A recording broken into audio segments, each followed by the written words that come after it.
our party decided to resurrect the Evangeline Korgunard. The dragon turned up. TPK! Ha ha! Well, I mean, an illusory TPK at any rate. It's almost as good. The Evangeline, however, has been taken into the Valley of Dust and Fire, far beyond the Sea of Silt.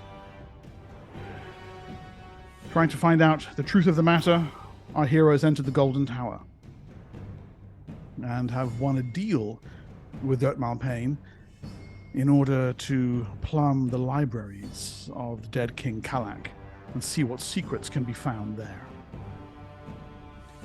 Our gladiators, Min and Max, Bengal, and Ra, had informed Portek of this deal so he could go and do what Portek does best, which is find out secrets and not tell anyone. And on their way back from that, encountered a somewhat familiar figure whom has been seen more than once by the group. The Pyrene, known as Alara Kasalar. I will tell you how to defeat the dragon, she has said. And Bagal has, of course, uttered those immortal words. Pretend we're idiots and know nothing. It's not a difficult thing to do, to be fair.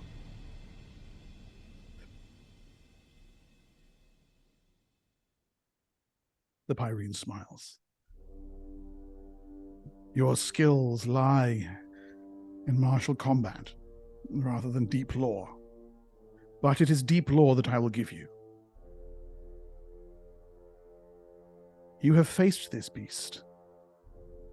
An illusion, perhaps? But its magic was all around you. And yet, how deeply was Desverendi's Valley defiled? Of course, you recall, not at all. And indeed, Ra I was going to say, is that a rhetorical question? Well done, little halfling. Yes, yes, I did it. Fabled place of Rhetor.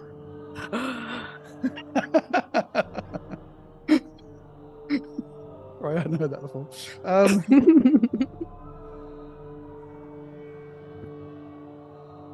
Yet the creature draws upon spell power, and that is its weakness. From within her clothes, she produces an obsidian ball.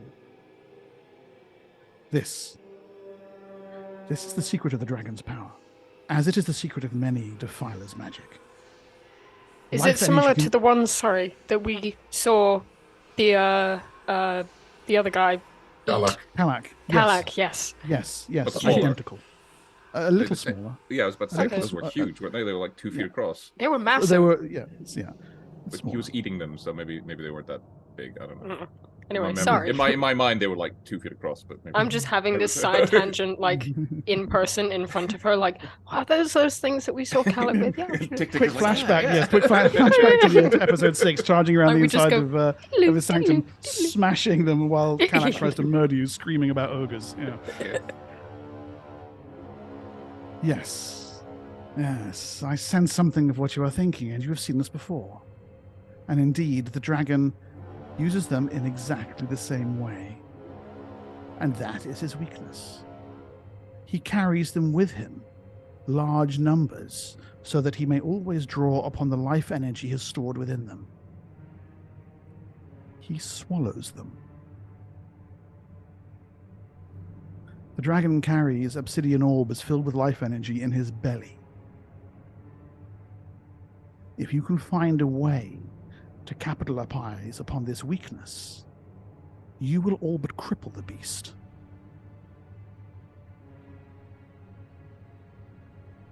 But how do you get them out of his belly?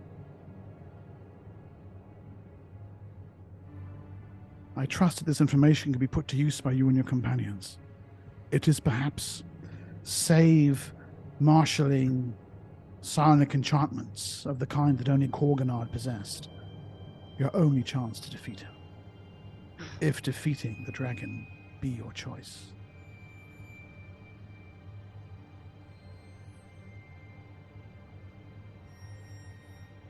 I must leave you now.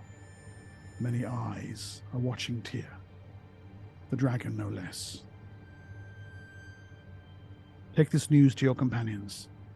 And please, try your best to remember it accurately. I mean, you're talking to a dumbass and a bug, so... Ra wipes some drool from the side of her mouth. What? I like potatoes. Potatoes. Very well then. I presume you head off in search of your companions. You recall that they were to be at the Golden Tower, meeting with Malpain in the library. Hyperion nods and turns and hurries quickly out of the caravanserai.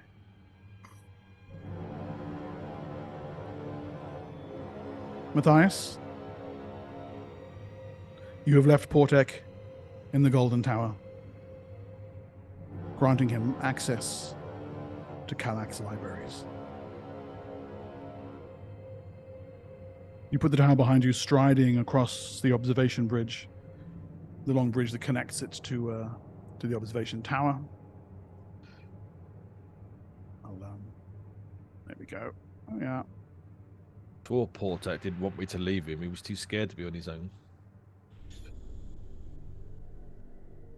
Nevertheless, it is with a little confusion then that you see Portek walking toward you from the opposite direction.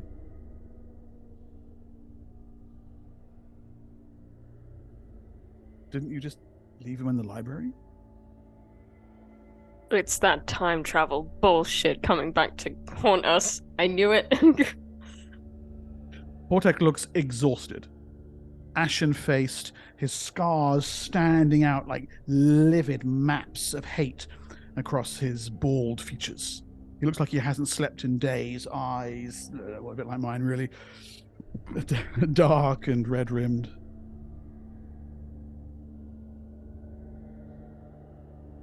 What are you doing here? We need to start going after... We'll talk on the way. What, on the way to find someone else that looks just like you in there already? No. That's already done. I'm so tired. We need to go after our friend before he... Even as you say those words, there is a sound like almost nothing you have heard before, and perhaps only once. I'll do the noise for you. We don't get to hear it. It's silence. Did it cut out? Yeah, It was a good. It was a fucking good one too. Oh my god! Oh, that was one of the best. You looked very dramatic there. Yeah, it's like, I mean, 10 out of 10. I mean, it was just like, you know, Very it looked cool. like more like a yawn, like you were waking up. You're like, You look like if I go that further picture back? on the box. Dragon picture. No.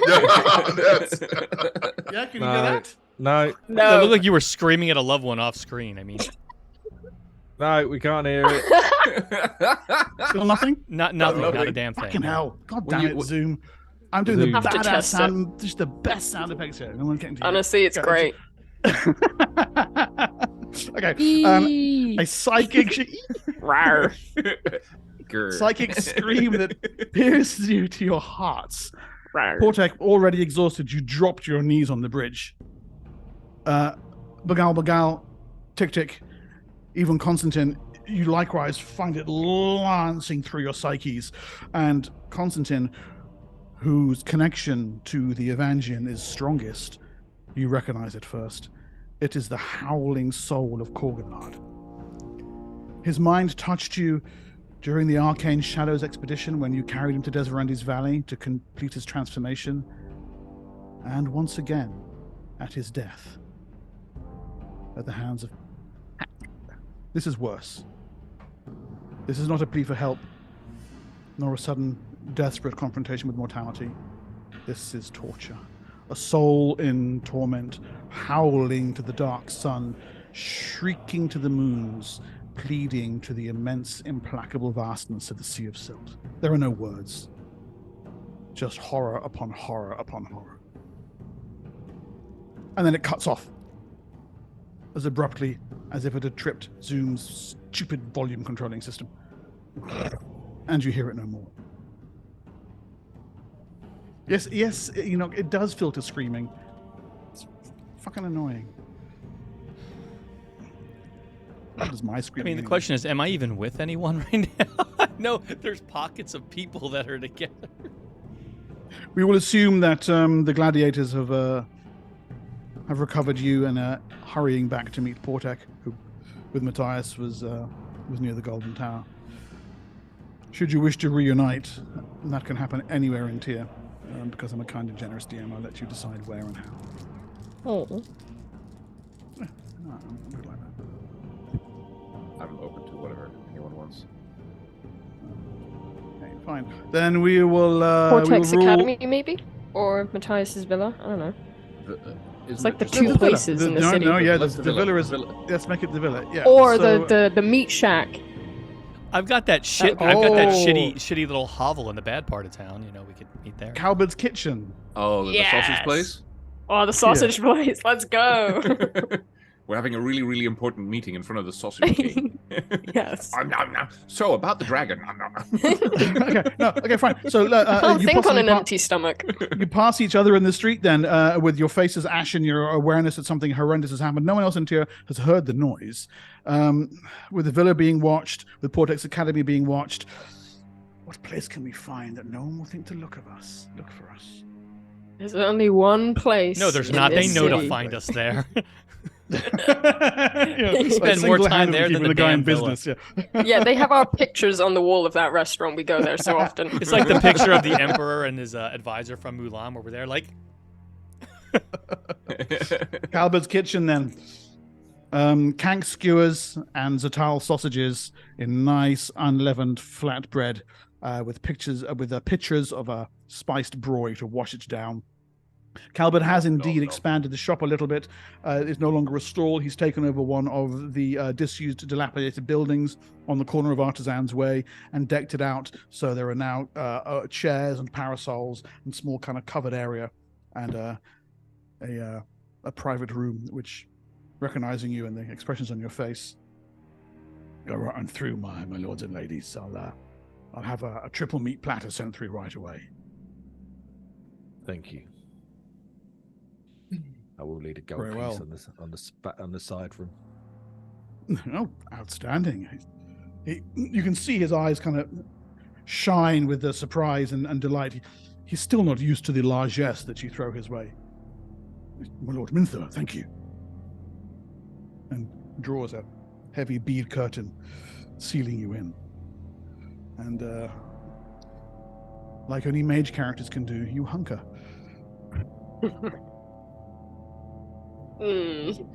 Nice plug. When can we actually play? Never mind. Moving on. So, carry on. Maggie. As I said, Portek looks haggard. The gladiators are clearly brimming with something. I guess. And, First things first, Portek. Explain why I've just seen you twice. Is this some sort of wizardy thing? It is.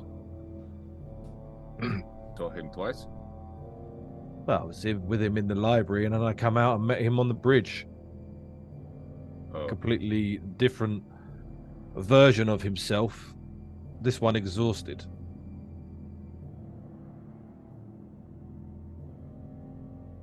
I traveled 2 times. Why? And when? I mean, not that that really counts anymore, I guess. And how can I do it? I'm not sure. Back in time and eat this sausage again. I tried to gain as much information as I could from Kalak's library. But of course, every moment studied takes us further away from having time to save our friend.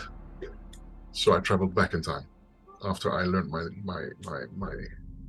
the extent of what I could learn within a certain period. I didn't sleep. Well, I don't know if you learned this, but Tick Tick, Ra, and we have found out that the dragon eats obsidian orbs like Kalak did. Yeah, me and Portek have spoke about this. We can use your breach. Well, then why did she even tell me if you already knew? Well, if you're worried about She our probably didn't friend know as that we well, knew. we have to move probably with the most haste because Exactly. his This is soul why I is traveled literally back in being time. rended. I don't know if you guys also felt that, but Is that what that was? that was Korgunard's soul being flayed. So either they're torturing and destroying him, or he may be, maybe he's being offered up to the dragon as the other souls were. I would expect so, yes. If it cut off like that, I'm guessing he's dead again. I don't know if he was dead again or just that's as much effort as he could put into sending that.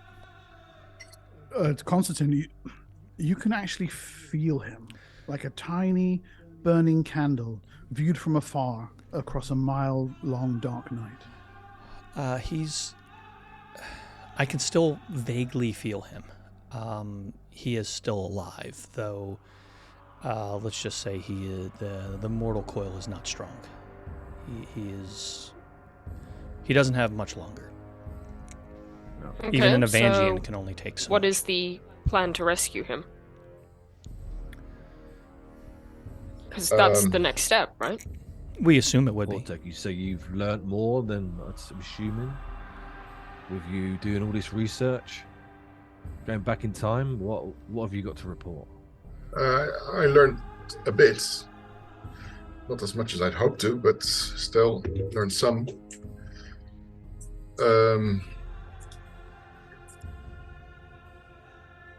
Okay, so where to start? Come on, you have more secrets than some of these sorcerer kings. I'm sure you have something.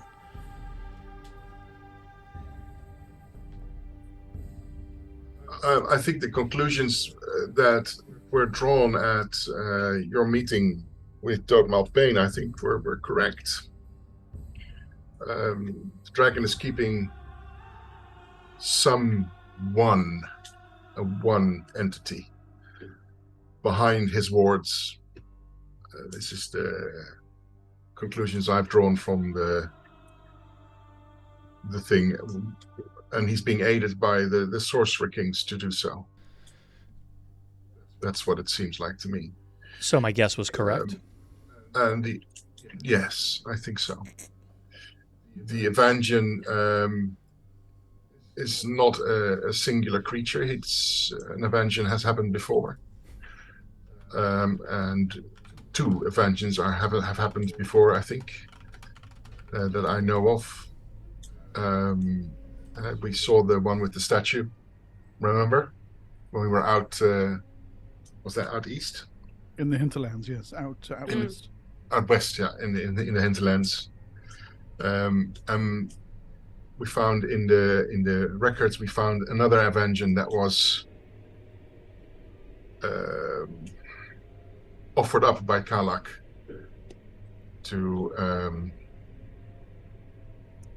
the dragon, basically. This Evangian was called Nerad, if I'm not mistaken. Yeah, Nerad. And Tyr actually got also excused from the levy for a while because of offering that to the dragon. So this is probably what has happened now to Ulrich. To Ulrich, yeah. Yeah. Okay. By the looks of it, the Sorcerer Kings and the dragon are more afraid of unleashing whatever behind their wards than inflicting the horrors that they are doing on this world. Should we? Which we know is unsustainable. I have no idea. I don't know what's behind the boards. I couldn't find anything about it. I mean, I don't believe very much in the enemy of my enemy is my friend. And if they're keeping it back to the point where they're willing to, scour and destroy this world to do it, and if my previous recollection was correct and they are the kind of generals of this main person, that means that what they did on his behalf was catastrophic, meaning it could be the greater threat. So are we even right in stopping the dragon? I mean, I don't want to be the bearer of bad news, but I have been trying to find out this answer, but I could not from knowledge. Not really. So what other choice do we have? Here's the thing: if a bunch of sorcerer kings and a dragon, okay, and let's keep in mind it is a fucking dragon, are all tirelessly working and feeding whatever it happens to be to keep this thing away, that terrifies me. Because why couldn't they just band together and fight it when it comes through? Kill it, destroy it. It's no longer a threat. Well, maybe that's what we convinced them to do. But what if they can't? I think as well, some of the research that we had is these generals, I'm not sure how much of this you know but they killed entire races. So yes. I see this as a punishment, if anything, of what they did. So whatever they're keeping back, I think could also be the thing that is going to deal out the judgment to those generals. The life I've lived lets me know that maybe not. It would not be, if whatever comes through that portal, the only retribution that thing's going to visit on these sorcerer kings or generals is retribution for the act of betrayal. I hate to tell you, but a ruler and or a leader does not like when their generals act against them, especially if they've been imprisoned for many kings' ages. There's a reality. I don't know. I mean, your theory's like, they're both good. It could be either one or the other. It could be their leader. It could be their most sworn enemy kind of thing. Maybe a god. A god, even, yeah. Gods we don't... are the creatures that they slain. No, and I agree. I think with you. the bottom line is that we don't know, and there is, as far as I'm aware, no way for us to find out for sure. No. So I think, but maybe just let's keep on with it. I'm not saying we don't. What I'm saying is, do you prefer the evil we know or the one we don't? If we no evil. Well, that's the thing. If these sorcerer kings combined are terrified of what's behind there, what do you think the six of us are going to do? They're whatever terrified I can. Because they're going to lose what they have. Yeah. They have immortality. Yes, but... And I'm going to lose everything I have but here's if I let them continue doing what they're doing. I'm not going to let that happen. Bottom line. Oh, I'm not saying we don't. I'm just saying that I want everybody to be aware that by doing this, we can beat a sorcerer king. We can potentially beat a dragon. What comes through that portal, we may not be able to beat, and we will be the harbingers of a greater evil. As long as we're all on board for that, I'm game. Okay. But as long as we are going in with the knowledge that we could be making things worse, I don't want any of us going in there thinking we're a hero because we could damn the world. When have we been heroes? So maybe what something to take on board here is that from the personal records of Kalak, it became clear that this dragon was chosen from among the sorcerer kings. They were not sorcerer kings by then; they were the champions. Of this greater and evil. Apparently, this was a sacrifice that that person made. Kalak never really wanted this, but in the end, what you see in his personal logs is that he saw that the levies are failing, and with the failing of the levies, these are his words, the wards are failing. And therefore he decided to become a dragon. He did this not just because he wanted to, no, it was a sacrifice he was making according to him. So that's something that we should maybe keep in the back of our minds that it's not necessarily a power-driven thing because of ambition. It is something that needed to be done to keep the wards in place. That's what his personal records show. But these are the words, you're reading Kalak's words. Yes. But no one ever really thinks of themselves as bad or evil, right? No. And but when they justify their actions, they can say that I am doing this great sacrifice. No, but he really was very reluctant because it mentions it at the very first moment. His records show that somebody has to do it, but it will not be him. He really doesn't want to do this. Right. So this is where the dragon gets created. Somebody else than he. Right. And then recently, and this is after this Khalidne disaster happened, where he saw that it was possible to speed it up by the Sorcerer King Khalid Ma. He actually sent an expedition. What was the Khalid Ma? Khalid Ma tried to do the same thing that Kalak did, but he went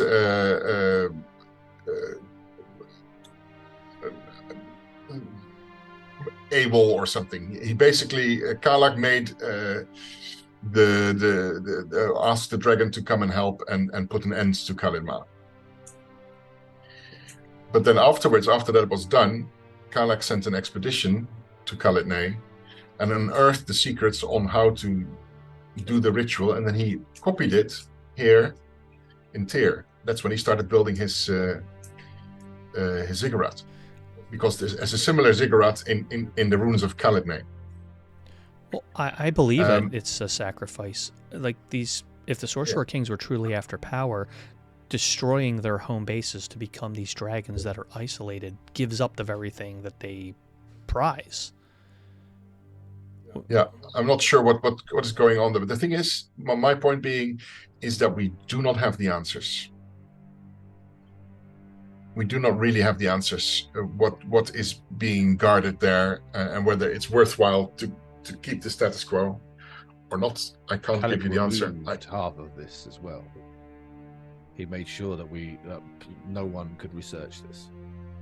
Yeah, they removed a lot, but I puzzled a lot out of it, regardlessly. Not having the answers then for certain things, we just need to be sure what we're doing then. I would say there's one thing that we should be doing as per our own conscience, and that is to save our friend who we brought back from the dead. Yes. Wasn't there a spell that you heard about that could potentially help with this? Some spell for knowledge you mentioned while we were in the library. Sorry, you need to refresh my mind. I'm very, very tired. You were talking about a high-level spell that could be cast. Yes. Yeah, that is a spell that is beyond my capabilities. But is it beyond someone else's capabilities? Is it something you mentioned that it could solve a lot of issues? It would be able to answer some of our questions, yes, but we don't have the time to actually be looking for it.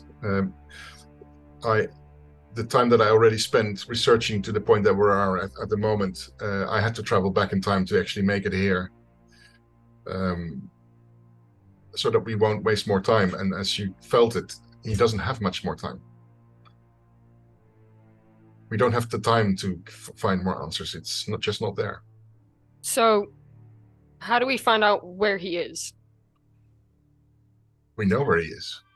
Or Draxa, or whatever it was called. Yeah, you know, Draxa. But I mean specifically, if we're going to formulate a plan, kind of thing. We know the route how to go there. We found the way to go there. Okay. It was written on the white stone of the Fane of Al-Arak. I can't read. Remember where the air elementals kicked our ass, and where we then were brought into that on that stone. It's written how to get there. Cool. As I recall. And yeah, exactly. Now I have the ability to look at something from afar, so we don't need to go there anymore. And I looked at it and I transcribed the route there, so we have that now. Very It is a nice. series of fairly complex descriptions that discuss how you must travel east and past the Isle of Bones and between a line of islands called the Mountain of the Sun, like an arrow heading straight east. Following that, you will come to something called the Great Silt Gyre, an immense maelstrom in the Sea of Silt. And you must take it at a specific angle and a specific velocity, and the White Stone has recorded this, just to be able to skirt the edge of it enough Do to you get mean past like it without a being drawn massive in. sinkhole in the A sand? massive whirlpool. Yeah, a whirlpool in the Sea of Silt. I Yes, an immense hate one. that. Oh Yeah. God. And if you don't get the angle quite right, you'll get off to hurled off in one direction, and if you get the angle wrong, and the other way, you'll get drawn in and devoured. Beyond that is something called the Silt Doldrums, an area where calm lies across the Sea of Silt. So you need a vessel that can move through that without wind. And beyond that, at last, the great ash storm that surrounds the Valley of Dust and Fire. 3 formidable obstacles that you must find a way to go through. So we need a ship that can sail with the wind, and that can also propel itself through a psionic engine without wind. Yeah, we've already got a friend that's got one of those ships. Oh, the Amistine, Captain Alvarius. Yeah, you did help him out, that's true. But also, well, not just help, you also destroyed the Order of Sinuses known as the Order, whom he was fleeing from, so it's a good option. Mm-hmm. Give us your boat. So that's probably... Bloody use it. we probably should ask for the boat. I don't think a kind Give us your stuff. request of their lives is in order for us to save the friend of ours. Boat now. Gimme. I'm I afraid don't have their that, boat. All that's here is meat, Bengal. Gimme now, boat now. Look, we don't have the capabilities to sail the boat. We need their abilities to sail the boat, and we risk our lives for them. They can risk their lives for us and for this world. I don't see. Normally, I'd agree, your, but considering I don't know if we're gonna have our lives at the end of this, it feels a little. Nah, they're Nobody cool. knows We this. need some shipmates. Well, we need somebody we could- skilled to sail the ship. Yeah. We bribe them Yeah. with lots of gold. A captain. And we will be fair enough to tell them in advance that this is going to be a very risky journey, but it's a journey You hear worth taking. voices raised in the shop outside your little alcove. Okay. You recognize. I don't care. It's supposed to be private. I want to see them. The unmistakable dulcet tones of Rikus. Oh, let him in. Seconds later, indeed, the curtain is ripped back. Neva and Rikus are standing there, and behind them, actually, I'll just show you the other picture so you can remember them. Are none other than Agis of Asticles Oh yeah. and Sidira of the Veiled Alliance. They're in the shop hanging back. Sidira keeps looking out toward the street, and Agis is looking emotionally grief-stricken because he only has 2 expressions, and that's one of them. Well, I suppose that has to do with the fact how our last conversation ended, or not? Give me the sword. Rikus says. Neva quite literally face palms. Rikus, we talked about this. We do it in the... Give me the sword. Rikus says and strides over, puts his fists on the table. His wrist muscles are all like half the size of your head. I know you've got it, Portek. Give it to me. If you won't use it, I will. Awfully presumptuous that you don't think we're going to use it. Why are you still here? Because the meat's right over there.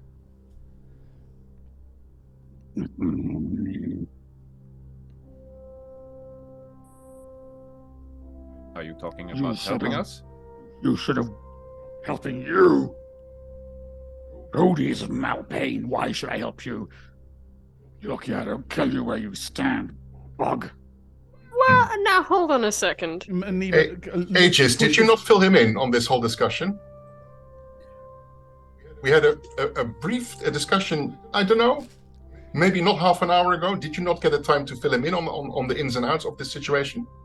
He's just arrived back in Tyr, and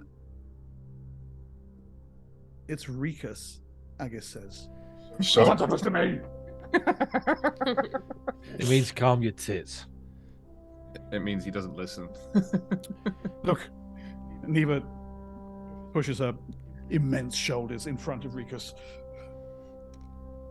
I'm sorry, but we have spent days traveling back from Camelot.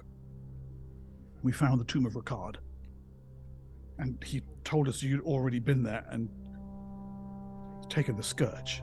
yes. The one weapon that can kill the dragon. I have to ask, why are you still here? Because they're working for Malpain. Because without a plan, we all die. Please. But Aegis, did you not have a conversation with them? he And what are I you have going to just said do, they just Rikus, got back. against the liches that they sent already that we've dispatched? Kill them. I'm sure you would. Well, we've already faced a dragon once. What? If you had experienced what we experienced, you would be hesitant too. So as I said, calm your tits and let the brains do the actual talking here. I have brains. Yes. Well, maybe you go sit on They're them in and then your we can have a fists. discussion. Look, Neva turns and almost propels Rikus out of the alcove. Something about Tithian, Agus. If you would stop threatening them, Agus says, joining you in the alcove, sitting down. Sadir is still watching the street. He's right about Tithian. He's left Tyr. And You know more about it. they've gone with him. The The heads. heads. Yes. So this is something else I you've known uncovered. about all this time, and you've never once told us that. No, I only just learned about them. Because I kind of prodded him to actually go look into it, didn't I? Well, who told you about the heads? You've only just learned Tithian. about it, but from who? Tithian did. Why were you talking to Tithian? We're friends. We Uh-huh. we grew up together. The Astocles estate and the Mericles estate border each other, and we look, that's not important right now. Well, you both came as houses from Bodak, didn't you? Originally. Yes, that's right. There's been a long line of history between the two houses. Yes. So after our conversation, Mm-hmm. if you can call it that, I went and I confronted him. They let me access to his estate. As I say, It's we're gone. friends. I discovered him in the process of leaving. Those ghastly things with him. Yeah, they're manipulating each other. No doubt. He wants what he has always wanted, power, and they're offering him some. I don't know what they're offering him, but Those two You'll heads. become a sorcerer king. Those two heads are the severed heads of two ancient champions, pre-sorcerer kings. You know what Kalak was?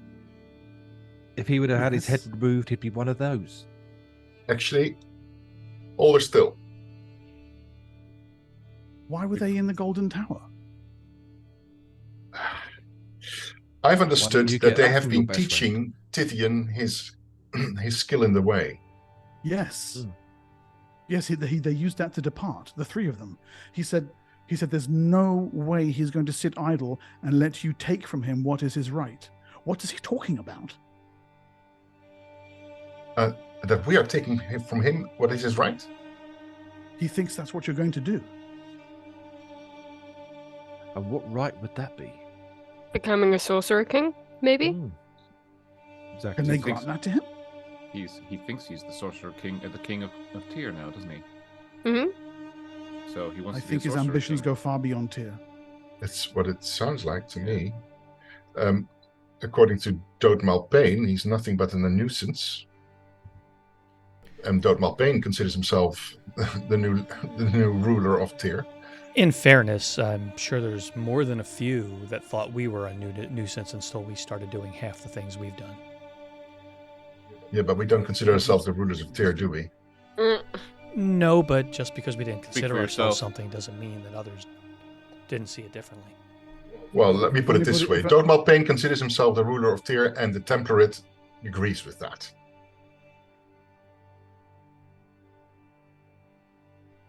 So where's Tithian gone? Do you know? What? Do you know? We were hoping you would be able to tell us. No, he summoned away and vanished. The head's with him. Okay, so I have a theory on that. So the two heads are two of the 15 champions. Remember, there were 15 champions who set out under their notorious leader to eradicate all the races except a couple. I have narrowed it down to the Pyrene, the Gith, the Halflings, of course the half races, the Cream, and the Kreen. All the other races had a champion assigned to them to be slaughtered. They were on the way with that process. They were successful with several. Karlach, for instance, killed the ogres. And then they found out that their great notorious leader betrayed them.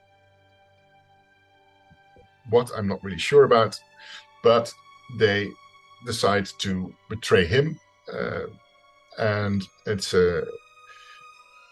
they put him behind the wards. That's what this whole levy thing is about. Maintaining those wards and keeping their notorious leader locked up behind it. Two of them still sided with the notorious leader, and they punished them after their little revolution and beheaded them. And those two heads ended up under some powerful psionic enchantment and some other magic which I've never seen before and I can't place, to be immortal still now, animated. They're not undead, apparently, to Dogmal Payne, who should be the expert. So that seems like they're going to try and help the one behind the wards. Well, that's one thing. The Sorcerer Kings, as far as I can see, these creatures, they don't cast spells as such. They are psionic creatures. They are teaching Tithian psionics.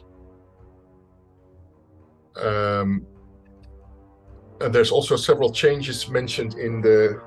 Oh my God, I'm rambling.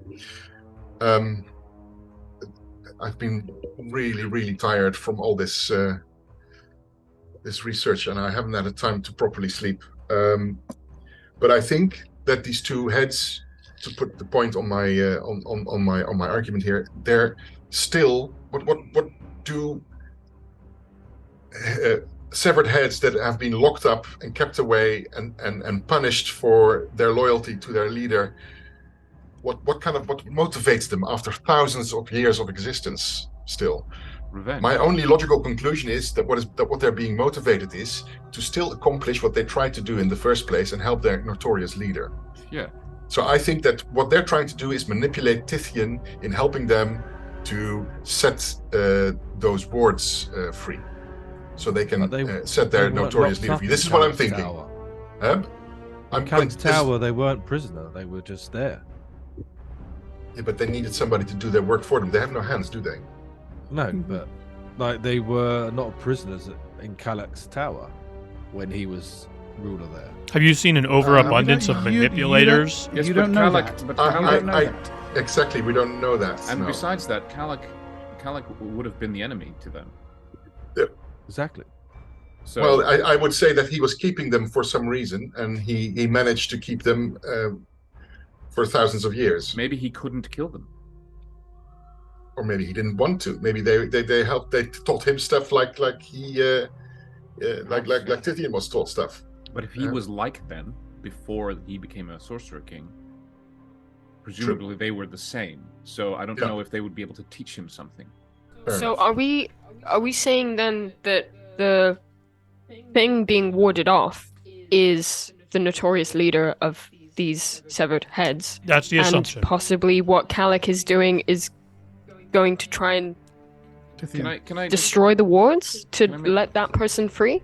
What, Kalak or Tithian we're talking about now? Wait. Tithian, sorry, not Kalak. Yeah, Tithian. This is what I think. I think they're trying to manipulate Tithian into helping them destroying the wards. So he's not even working with the dragon because the dragon doesn't want that. No, exactly. It does not seem. He's gone rogue. I think Tithian wants to work for himself. And I remember that the conversation that you guys overheard when you were entering the Golden Tower, that they were worried that he was getting too independent. Remember you were under that slab? Me? Who are you talking to? The group. Oh. You guys were entering the Golden Tower. Yeah. Remember? Yeah. I'll take your word for it. I You was do recall hearing these voices discussing that Tithian indeed was becoming a little bit unruly. Yes. Yeah.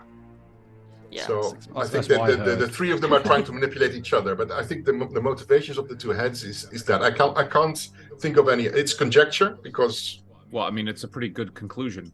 Yeah. This is what I mean, it follows the logic of their allegiances. I'm looking at Aegis and the other guys here. When they're what are they? Aegis is looking at you in absolute horror. Much of this is clearly new to him. And behind, you can Sadira is still watching the street, and you can see that Neva has her back to you and is talking intently to Rikus, and every now and then he kind of like he looks over her shoulder. God, he's such a twit. He used to be all right with us. Well, he thinks you work for Dope Malpain. His teeny tiny I gladiator don't. brain I haven't cannot... even spoken to him. It's like, if we told you everything, your brain would explode. Yeah, sorry. If you look at him, I think it already did. Is he still kicking off? I'll just say, Rikus, to get access to this knowledge, we had to have an agreement to be able to get into the Golden Tower. We're not working for Dope Malpain. And we as want to we kill told, the dragon, which is why we're here. So again, calm your tits. What I want to know... Talking about my tits. Yeah, Matthias, you've said it like 3 times. You need to now. back it I off. think you just really. You have an obsession it's with these workplace tits. harassment at this point. Look, what I want to they're know a good pair. is, let's say for a second that I'm this big bad behind the wards. I want to commit genocide on multiple races, but for some mysterious reason, I leave out 4 different races. Why? Because those are your chosen. Because we're the best. I was clearly looking for an answer on that question as well, but I couldn't find anything. We know Cream? about. They Yeah. didn't consider a race. They considered a bug. I take offense to that. Damn right you should do. It saved well, your obviously. life that you're a bug, Rick actually. actually laughs. This much you can understand. Bug. That's what we found out about why they didn't do the cream. But why not the others? halflings? I don't know. Because we'd eat them. Yeah, because Or we're too small, so they can't pick Or- us up. That makes I no don't know. sense. Here's That an makes no idea. Maybe they sense. didn't consider them a threat. Let's not try to get into the mind of a genocide or Well, maniac. what I'm trying to understand is it speaks to motivation, right? Yeah, I mean, possibly. I think we're Matthias forgetting- is right in the Sorry, fact. sorry, guys. So sorry, there's a very important thing here. We're missing one race as well that they haven't targeted. All the champions were human. Yes. Really? Yes. So they the humans were not assigned a murderer either. Well, maybe there was only 15 champions. Fucking and there's more humans. than 15 races. But what I find interesting is Who that knows? there's something happened that this big bad turned on the Sorcerer Kings, on his champions. Something that caused this betrayal. What was the betrayal? Well, he didn't tell them something, and they found out. This So is they what the learned records something. show. Yeah, I they guess. learned something, and then they realized they were being betrayed, and then they decided to turn on him. What if it was that he was going to try and kill them too? Kill the humans. Well, that's the thing.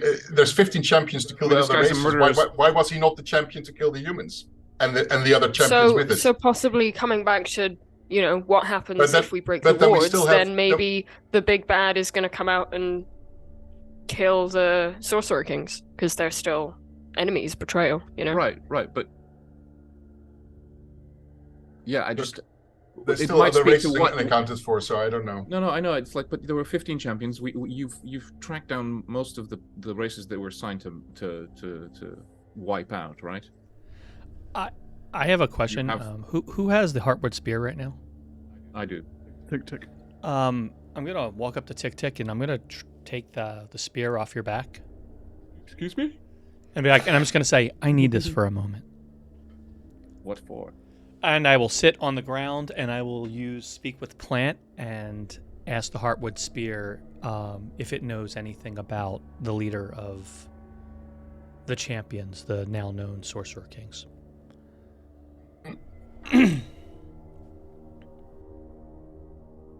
Your mind connects with the plant, with the spear.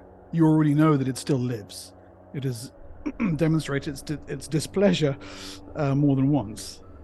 The awareness within it is barely there, and you realize even before your questioning begins, it's too young for this.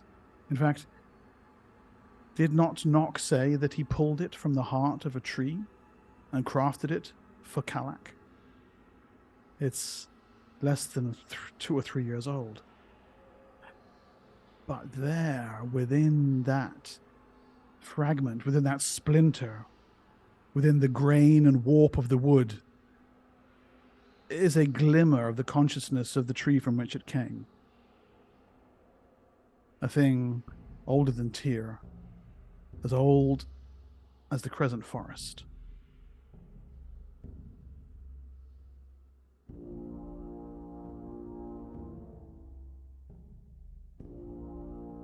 Memories, long forgotten, wash over you. The sun, burned and red. Wars sweeping the lands. The tree stands high atop its lonely peak and watches it all. Race after race destroyed, ground to dust beneath the heels of the champions and their armies. A name, a title, rather. Their leader. The Warbringer.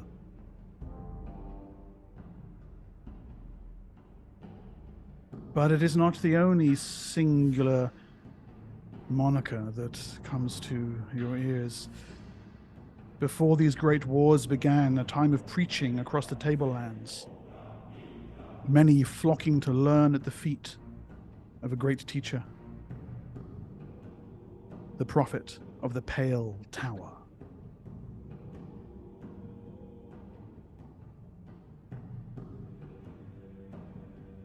And yet even this is not the beginning. Prior to the arisal of the prophet of the Pale Tower, a new force sweeps across Athas, displacing the old schools of Sarnix and raising new academies in its place. The power of sorcery. And there again, a lone figure, a teacher. The first sorcerer. And still the tree watches. Now the heavens are blue, not olive. Now the sun is golden, not red. The Green Age. Civilizations cast like glittering jewels across a green and bounteous world. So many races living in harmony. From their forests, the halflings watch them. And yet further back,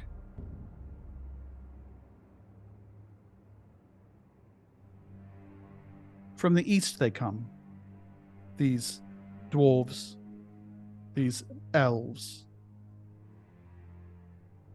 these orcs, these gnomes, these humans. From the east in great waves of migration.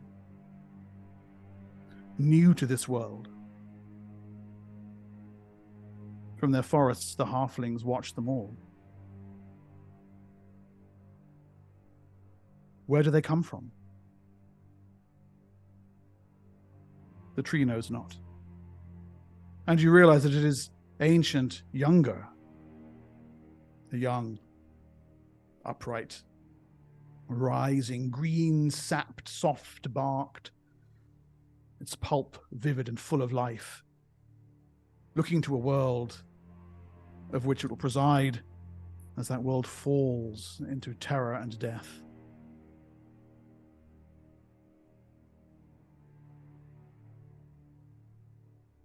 And yet this is still not the beginning.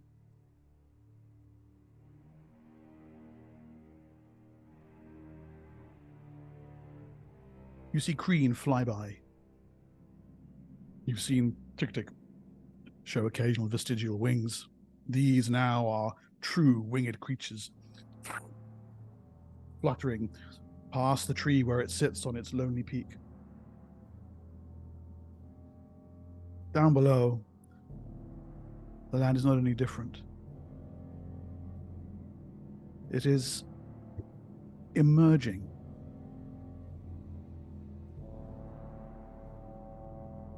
Emerging from great seas of water. Revealing hills and vales, forests that will grow, rivers that will flow, lands that will come to shine beneath the golden sun.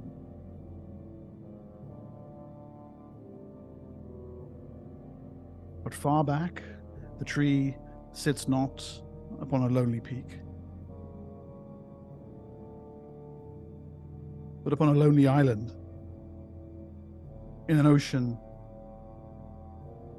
that dies as a vast tide of some foul fungal material consumes it.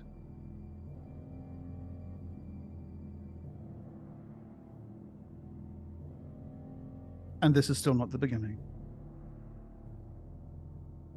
At the last, at the first, if you will, the tree's earliest memory, a simple sapling fallen from a seed born on the winds, finding purchase in the crevices of the rocks of this island, growing to become the last tree to preserve its memories down through the King's ages. The last memory that the Heartwood Spear gives up to you is of a small figure bending over the sapling, watering it carefully from a curious bowl that looks to be made of flesh. A halfling, alone on the shores of a blue sea, beneath a blue sky, beneath a blue sun.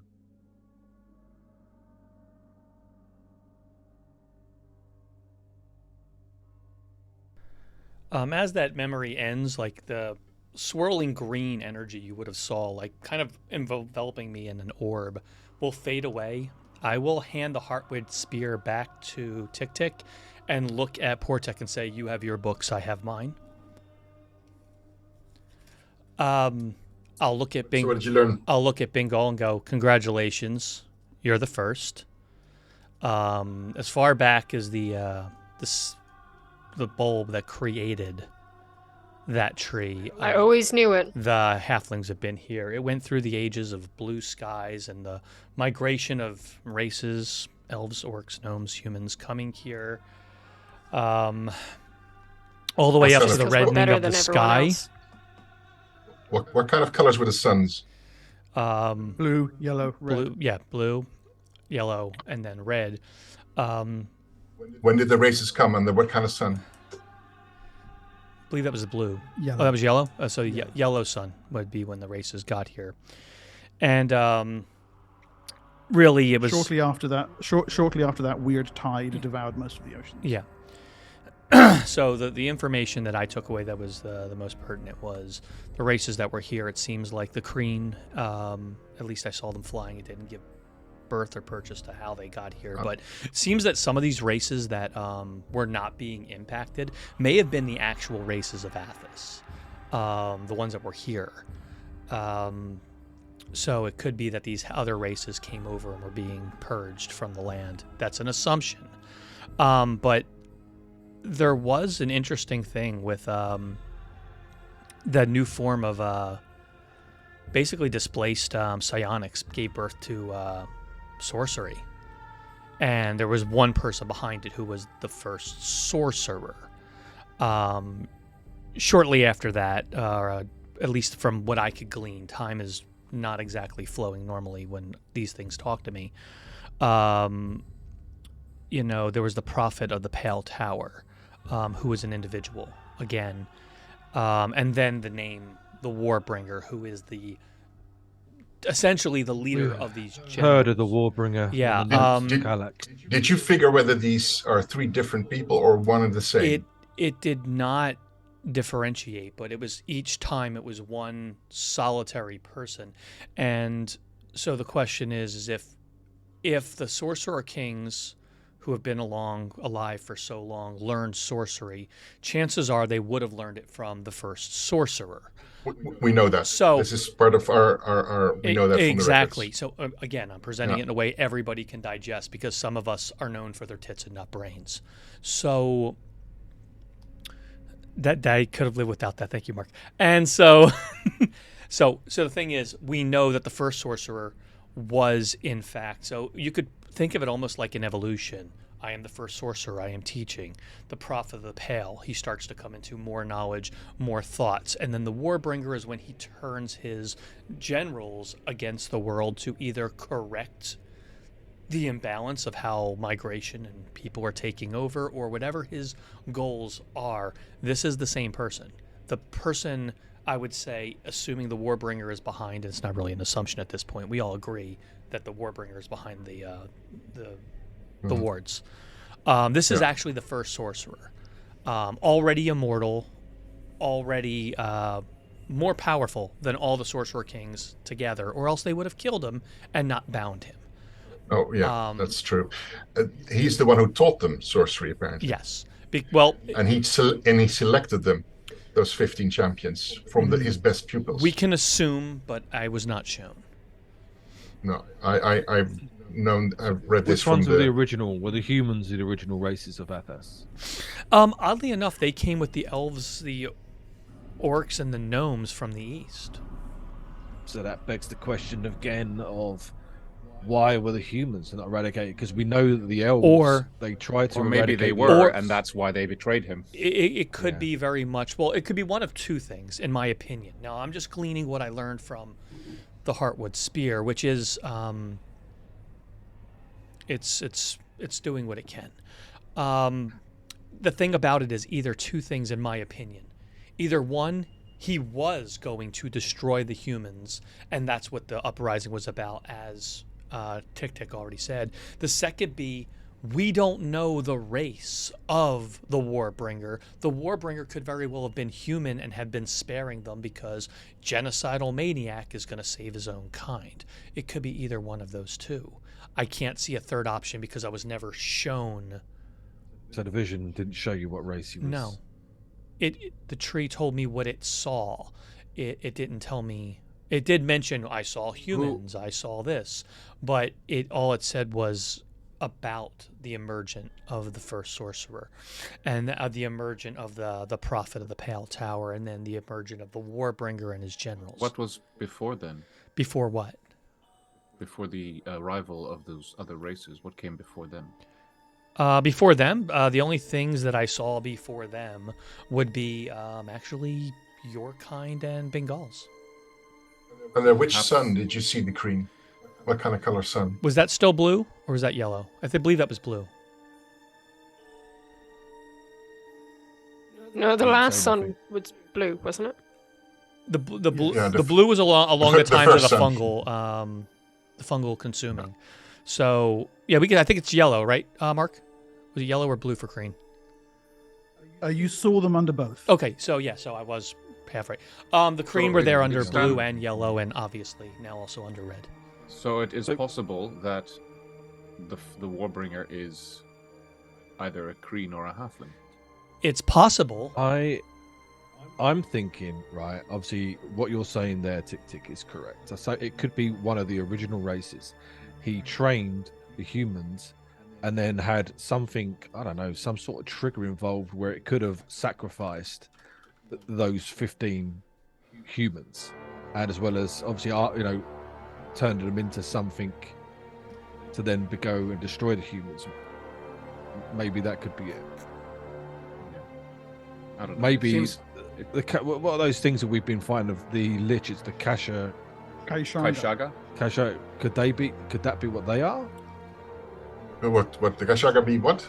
Could that be some of the remaining generals? I mean, it's possible, I No. guess. Which channel we're talking about? Like- champions. No. The- The champions. We know the champions. We accounted for them, right? Oh yeah. And so also the champions thing seem to have behind been immortal, not undead. the thing behind the ward obviously could be this sorcerer, right? Which would be an original race, and he wanted to kill the humans, so they turned against him and put him behind a ward. But he could have had a fail-safe in place that could have not done that, but obviously he didn't trigger it. I don't know. Well, At the moment, this is where I got stuck myself. It's conjecture. There's several options possible, but we don't really know. Mark, can I ask you a question? Yeah. I didn't see. So I'm going through what you told me. Yeah. And I was thinking back to our bronze friend, the Pyrene. You didn't mention the Pyrene, seeing them anywhere. Nope. Okay. Well, then I'm going to throw out another. That can just mean they never came into the forest. Yeah. But correct, you never saw them. Yeah. I will say so. Then I will mention to you guys. We're also keeping in mind that there are races I did not see in this as You well. didn't see the Gith. I didn't see the Did you Gith. see the Gith? No, you took the second name I was going to say, but I was going to say Yeah. the Gith and the Pyrene are two that come to mind that I did not see. One because one was kind to me, and the other because the others displeased me greatly. But I did not see either of those. No. So, while we're pontificating on the what Pyrene were eradicated, weren't they? Were they? Well, why are they not here? Why do we only see one? So I mean, did you Maybe- see Giselle or a Cockra? no, I did. It's That's any an race. animal. I didn't even think of those. I'm only thinking the ones we've really kind of encountered. Ooh, maybe? I don't know. I mean, so for the Gith, I don't see it being Gith because I greatly despise them. But Weren't the Pyrene, if this person's goal was to become, we've already said, this great leader, a god can have no siblings, a god can have no parents. So a Pyrene would make sense to eradicate your own race to be the only one. Thus because, I mean, no offense, if I was to ever decide to become, a god amongst people, I would have to eradicate all humanity because if I am a god, then what stops them from becoming one as well? Someone would study or pray under a false idol, which is just, my 15th generation cousin, so Right. that there Well, in I turn. think Now again, we're Vortex pontificating right. about the godhood It's because just conjecture. of Tithian. We don't know. At this point, I think we're going into the realm of conjecture, and it doesn't. I mean, we started in conjecture. We might as well ride this boat, No. We started in fact. Still doesn't give us any the knowledge that answers. we gleaned from the library was fact, and I gave you the knowledge that I had until it became conjecture. I said here it becomes conjecture, and I gave you my ideas. I think what you're now doing here is also conjecture. Yeah, I'm interesting, trying. but Well, it's I'm not trying. gonna- It's it's exactly not what going I to bring did. us anywhere. I think. This is exactly what I Yeah. did when I thought about the original, what could this be about the Warbringer and the generals and all that. And it turned Yeah. out to be relatively decently accurate. So what I'm doing is thinking out loud, hoping somebody provides something that helps us narrow the scope. It's not conjecture, it's conversation to see if we can come to a better idea amongst all of our opinions. But I think for the current mission, I suppose, objective of saving Korgunard, it doesn't particularly matter what race the Warbringer is. No. So. And no, as if we don't come to a reasoning why he did what he did and why they did what they did, it won't bring us any further on the discussion on what. And the only thing that we know for a fact now is that we need to save Korgunard. Yes. Yeah. And that's what we need to do right now. We have a plan on how to get there. And I suggest that we do this. I'm a little bit worried about Tithian, though, and his two heads, but... I look to Rikus, Neva... I was going to say, I'm more Sadira. concerned about Rikus. Is he going to pop our heads off? I look to them. Is he cooled? You want to stop the dragon? Yes. And Tithian, I guess, adds. Most of all. Then come with us. We could use your help. We're going on a boat ride. What are you trying to say, Aegis? Sorry. He is rotten to his core. Yes. I've never been able to prove it, but I think he killed his sister when he was a child. Very out of left field. Well, he has to die now. Activate my detect lie at this point. He really believes it. He really believes it. Well, the more gladiators, the merrier, I say. Yes, that is right. I have to agree with Rikus, Neva says. What method do you have to find wherever Korgunard has gone? A ship? You have a ship? Yes. We've got friends on a ship. Where is it? How do we get there? Portek can find it. I look pointedly at Portek and like, you can find it, right? Yes. This is possible, yes.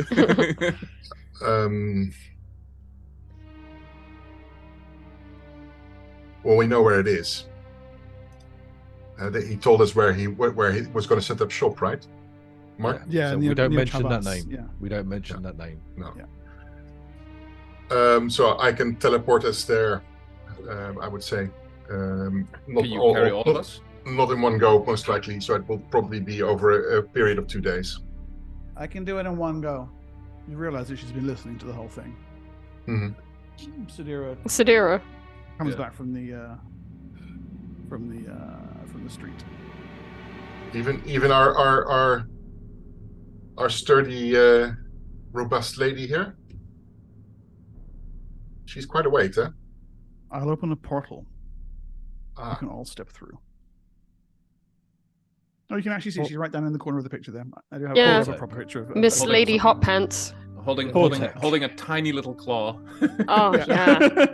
I'm gonna scratch you with my claw thingy. I will. She's a raptor. Portek, that spell you mentioned inside the library, is that something that Sadira could possibly do? maybe? Sadira. A spell to unravel the ages and turn back time in a location. Sands of Time. I have heard of Yes. this, but no, I do not have that. Because my other thing is to get more answers was to find this pale, whatever it was, this place, and see what the times Pale reveal. Tower. Yes. What Can't this? believe I remembered that. What We this- don't have time for this, Rika says. Find the ship. Get Sadira to open a magic door. And then we'll go Enough and kill talk. the dragon. Enough talk. Enough talk. Now we fight. Probably the best way is that I teleport together with. What's her name again? And then Sadira. Sadira, and she opens a portal back to here. From the ship. Yes, because I can locate the ship. I know where to go. You don't. So I can bring you there, and then you can bring a portal back. Oh, smart. Oh, that is smart. You're prepared to go right away? Are you guys ready? Yes. Yes. Why not? Do we have We enough supplies and stuff? Should we get some water? Let's just have That's Lord glorious. Minthor Do you want get me it. to bring some halflings with me? Because I've got like 700 people. No. Me too. We have an No. army. I mean, You want to bring the army? Yeah, should we it bring seems one like a set lot of the army? people, Just the cavalry? There you go, Right. Lady Hot Pants. Let's get us some supplies. Yeah. Make sure. What's with her, like, mask? Is she a WWE wrestler on the side? She does. She's a luchador. Well, she's a gladiator, right? Or No, she's she's not. not. She's No, just she's not. drawn by Brom. So, Oh, Bron. so you know. Yeah. Seems legit. Actually, she's Only not slightly doing influ- it. She's one of the only people that who's not doing it in a Brom picture. What the cat? Oh, this, yeah. The thing. Yeah. For a gladiator, those thighs look real mighty small. She's not a gladiator. She's a preserver. She's a she's a preserver. Yeah, she's That's preserving right. something. Okay. Wow. So She's a you need a defiler. day. You needed a day to prepare yourselves, Sidira says. No, I'm good. I don't think we have a day. Let's just go. Yeah. I'm rested. I see no reason. I think I'm also rested, right? One thing I will DM, that do- I have my hit points? Yeah. Yes. Good. You'll, have your hit points back. Of course. One thing I will do is go to the shopkeeper and ask Cowbird. him to fill up everybody's water skins. Yeah, And also give like, me half a dozen sausages, We'll please, take, for the we'll road. take all the sausages and stuff. Not half. All Uh, of them. That's, Yeah, we'll take them We all ain't and then fucking around repay here. your stock. I'll Let's put another kinda gold clean- piece on the side. His objections evaporate like the At golden sight of dawn. gold. Yes, it's the sight of money. All right. Cha-ching. Sidira says. Master Dwarf, show me what you got. He just Please breaks fuck this down, up. break dances. Yeah.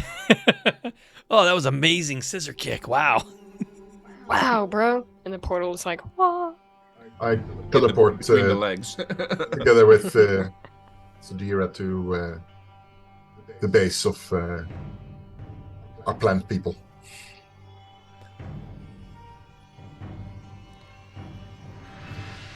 Yes. Dude just kick Dylan flipped Van into the a Flower friend's Folk base. Just Okay, nice. Just good enough. What are you rolling? That's his teleportation error. Mm,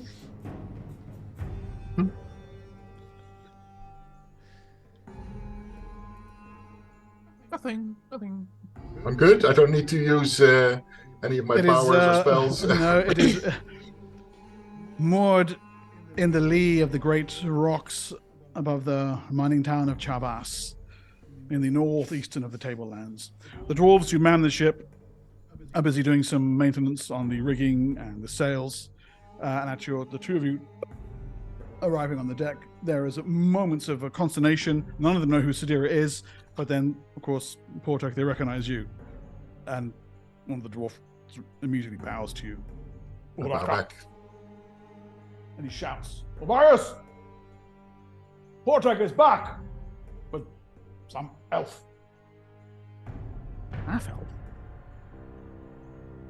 You Captain hide it well. Alvarius. Captain Alvarius, his traveling robes swirling about him, strides out of the rear cabin. Portek, this can only be bad news. Come here! He strides over and picks you up off the ground. Large bear hug. My lady? Lady Sidira. Oh, Sidira of Tyr. Oh, I have a reputation? Oh. Not really, no. I just... What can I do for you, Master Portak? You haven't come out of thin air on a social call, I'll warrant. No. Is it time for old Captain Alvarius to pay off his debts? It's going to be the journey of journeys. And it's going to be Yeah. one that we might not return from. But it's one that we Wow. must make for all of us. What you did for us, we can never repay. Myself, my crew, my passengers. Oh, you are lives, since you destroyed the order of Cyanicists known as the Order. Somewhere, Bengal is screaming. Where are we bound? We Have you tell ever him, he heard says, of a, "Oh fuck no." have you ever heard of a place called Urdraxa? Urdraxa. Isn't that supposed to be some fabled island in the middle of the Sea of Silt? Full of That's green and correct. gold and laughing maidens. And the dragon. You know, you should have just left it with the laughing maidens. The dragon, eh?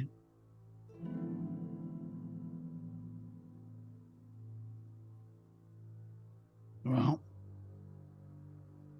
there's no other captain on the Sea of Silt has ever set eyes on Urdraxa, much less the dragon. Is there a chance we'll come back? There's always a chance. Portek smiles. Well, it'll be worth it for the bragging rights, if nothing else. Look, if we make it out of this, just the stories will make us a fortune, let alone the reputation. Ah! All right, then.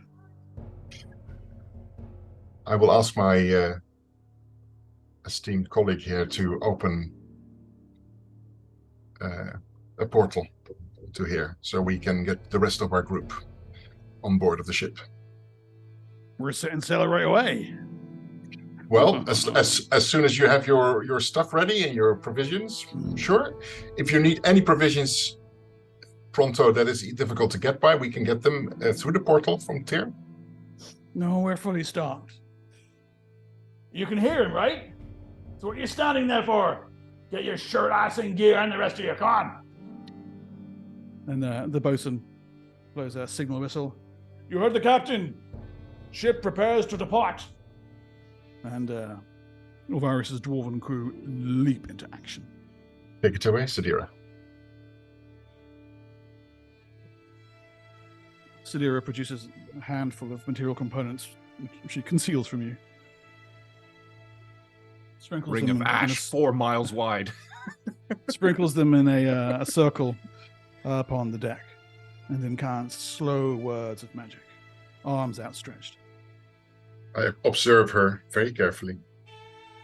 She's taking pains to preserve. And you can see it's taking some effort on her part to do so. The lure to defile is strong within her. She's almost certainly been doing it off camera more than she should. Mm-hmm. The green tendrils of light rise from the silt itself, drawing on tiny particles of plant life within the dust, and some further afield, touching on the shore. Here and there you see a cactus wilt ever so slightly, but not too much. The energy gathered, she unleashes it into the material component, and there is a flare of brilliant green light as the great circle on the ground illuminates and then stands upright, becoming a portal perpendicular to the surface of the deck.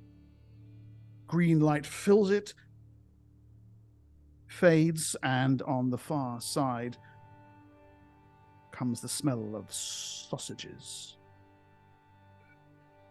At the back of the alcove of Calbert's kitchen, the back wall has become a 10-foot wide, shimmering portal of green fire, beyond which you see the deck of the Amistine. Sadira I step and through. Portek. Okay. I'll grab my Because gear I and walk guess right through. I don't even Neva question. follow. No. Look around at the tiny dwarf scurrying before me, and I go, "Rah!" And then go to the front of the ship. I finish eating my sausages before I go. I look to the shop owner, or it's a shop now, isn't it? Yeah. I really like this place. I want to see it become bigger. chances are we may not come back. So I'll give him a pouch. I'm going to leave about 100 gold in it. Calbert's eyes well up with tears. You have spoken my language of love. Don't stop making excellent meat. Think well of me, and our group here. I will. Name something on the menu after me. Thank you, Lord. It's at this point that you realize that Ra hasn't stood. Are you not coming? I can't, she says. It's Zorak. If I don't come back, You don't come back, everyone will be dead anyway. Have fun, Ra.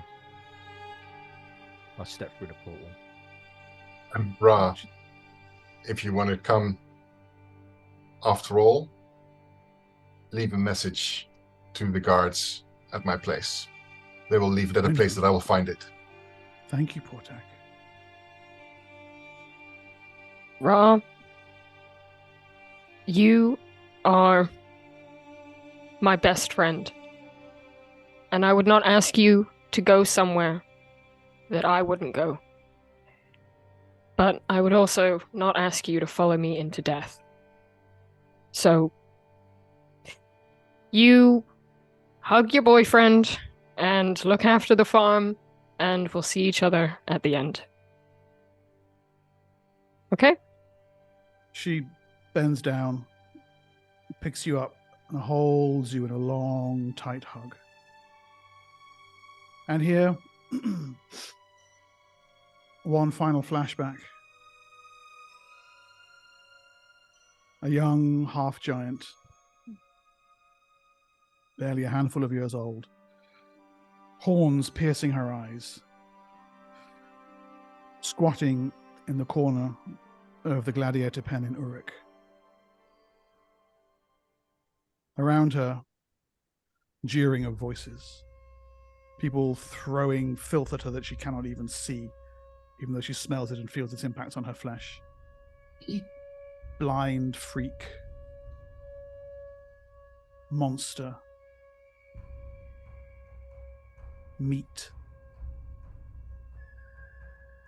And then the sound of breaking bones. And cries of fear as the figures scatter. His arms folded across his small, muscly chest. A halfling youth looks down at her. They say, you cannot keep a halfling in captivity to slave. They would rather starve themselves to death. And yet here, this young halfling, newly captured, finds something to live for.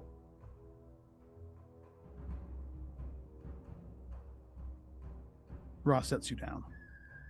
Come on, she says, and shoves you toward the portal.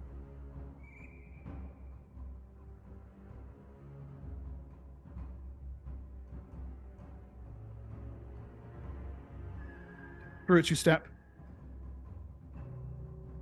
It closes behind you. And you are several hundred miles east, on the deck of a ship that is already turning and moving. The great obsidian engine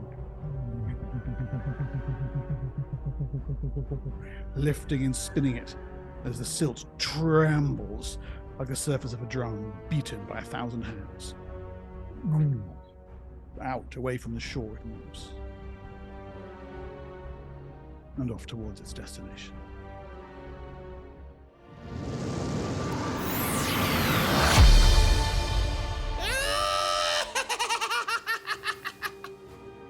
The Amistine streaks through the Sea of Silt. For a day now you have been traveling, leaving Chalavas far behind, curving south toward the Bone, Black Isle, and the Mountains of the Sun.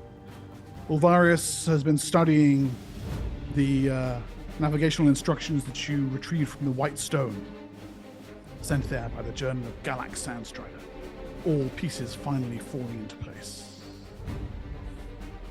Judging by the information, he reckons it will take you 2 days to reach your destination. And on his map, there's simply a blank space there. The mountains are aptly named. Enormous peaks that rise, almost sheer-faced out of the silt. On them, occasionally silhouetted against the olive sky, you spot the form of a great desert giant, observing your passage. Every now and then, there's a boulder being hefted, but the Amistine, going at such speed, cutting a wake of furrow through the silt, is moving far too fast. You make yourselves comfortable as you can in the cabins.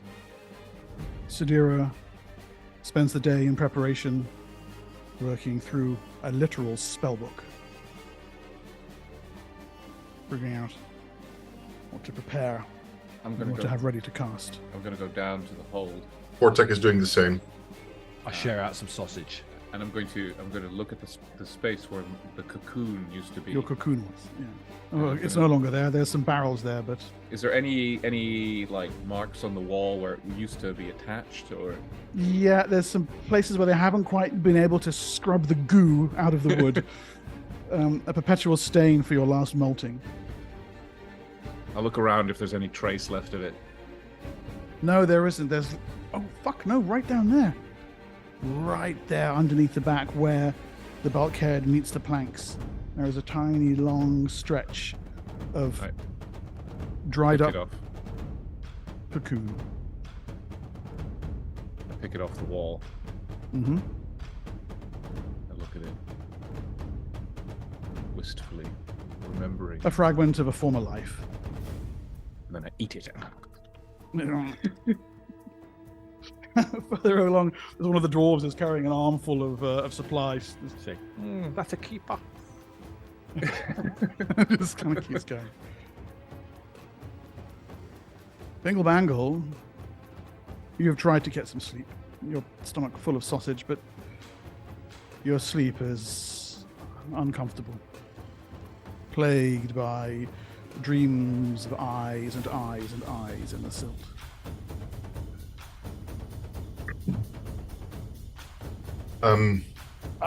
Portak? Yes. Alvarius calls you up onto the deck in the late afternoon of the first day. Mm-hmm. Yes. Look at the silt. I'm looking at it.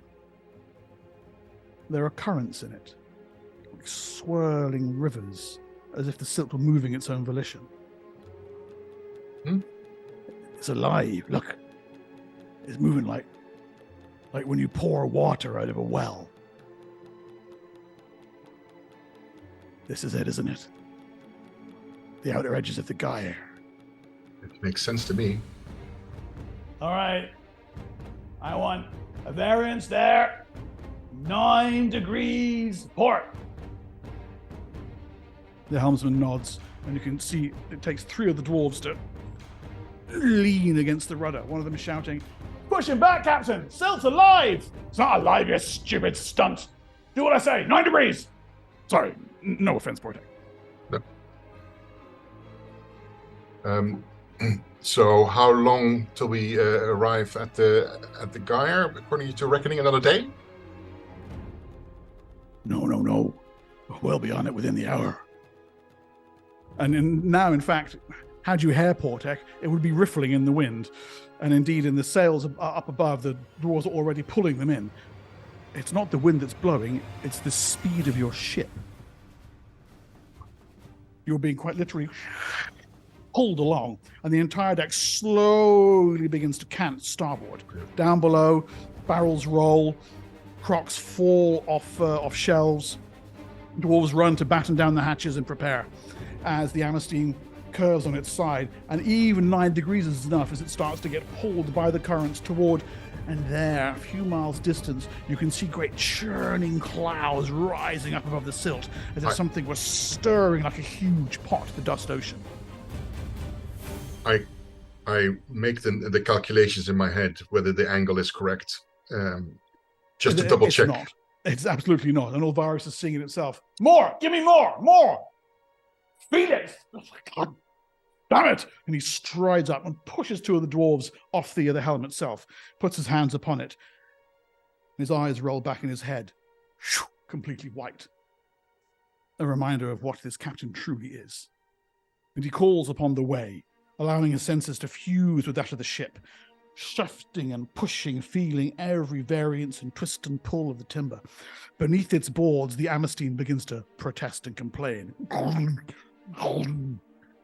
Does it look like he needs more strength? He's pushing as hard as he can. Quite simply, the gyre is too strong. I summon the energies to cast a strength spell and give him more strength. Okay, his pecs balloon, his shoulders out. Rikus, not to be outdone. I will help, he says, and strides up and pushes his weight alongside Ulvaris. That's right, Ulvaris. I like that. Push harder. And together, him and Rikus begin to. If I can help, I'll do it as well. I'm pretty strong. Right, so you head up to I join them. tin. And the ship slowly begins to retain its angle. The deck rights ever so slightly, and if anything, the speed increases as you catch one of the outer currents, and the Amistine streaks now around the outer circumference of the gyre. Off toward the starboard, you can see the silt swirling, an immense maelstrom miles across, its heart a churning, devouring more, the silt there pluming ever upwards. What was that, Matthias? Matthias, you call for... I've covered tin, but then I realised that he's just done a resurrection thing, so he couldn't do anything anyway. Yeah, have I rested? No, I don't think I have rested enough from that, have I? The energies that came with the communion with Desverendi were sufficient for you to not need to rest following your resurrection spell. Oh, okay. So because I am a kind and generous dungeon master, I'm not quite ready to fist you just yet. Okay, then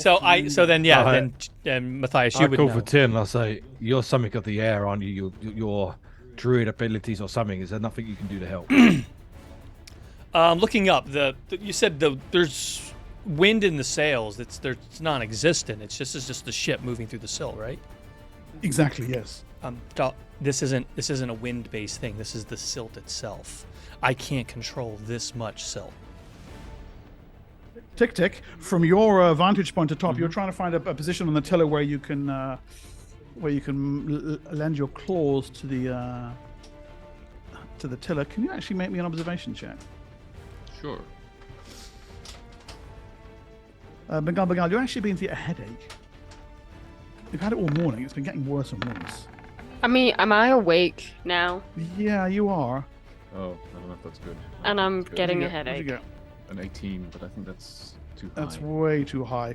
The silt is pluming around you as the ship kind of curves. For a moment, you think you catch something moving in the silt, but then you don't see it again. Okay, it's at this point that I tell whoever's in earshot that I had a very weird dream with eyes in the sand. So there's probably something we should be concerned about here. I point towards where I think I saw something, and I yell at the dwarves around me. I think I saw something moving in the silt over there. Agus strides to the edge of the deck and summons his mastery of the way. Do we have any defenses on this ship? There is a rush of psychic energy from Agus, and you can see that the silt briefly clears as he sends a push of telekinetic force in that direction. Oh gods, that's what your headache's been about. Ulvaris catches sight of it.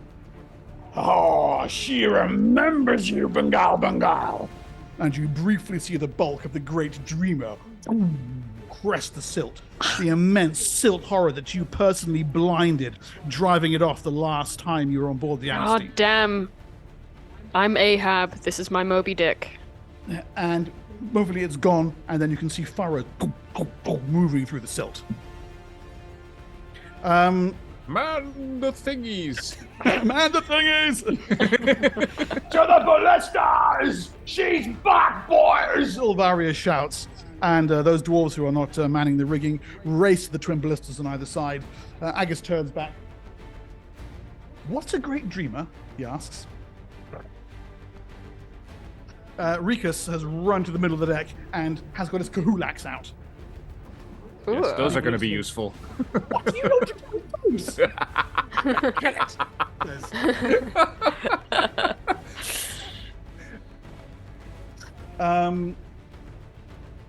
Okay. Do you guys do anything, by the way? I'm gonna. Well, if I can't get on one of the ballistas, I will find a vantage point where I can set up myself with my crossbow. You can absolutely get on one of the ballistas if you want, or you can have a vantage point. Your call. I want a ballista then. Fuck Get that. a ballista Okay. as well. Right. So the pair of you, Matthias and Bengomagal, race over and set yourselves in. And beside you, a couple of the dwarves immediately start loading bolts into the firing mechanism. Now this is pod racing.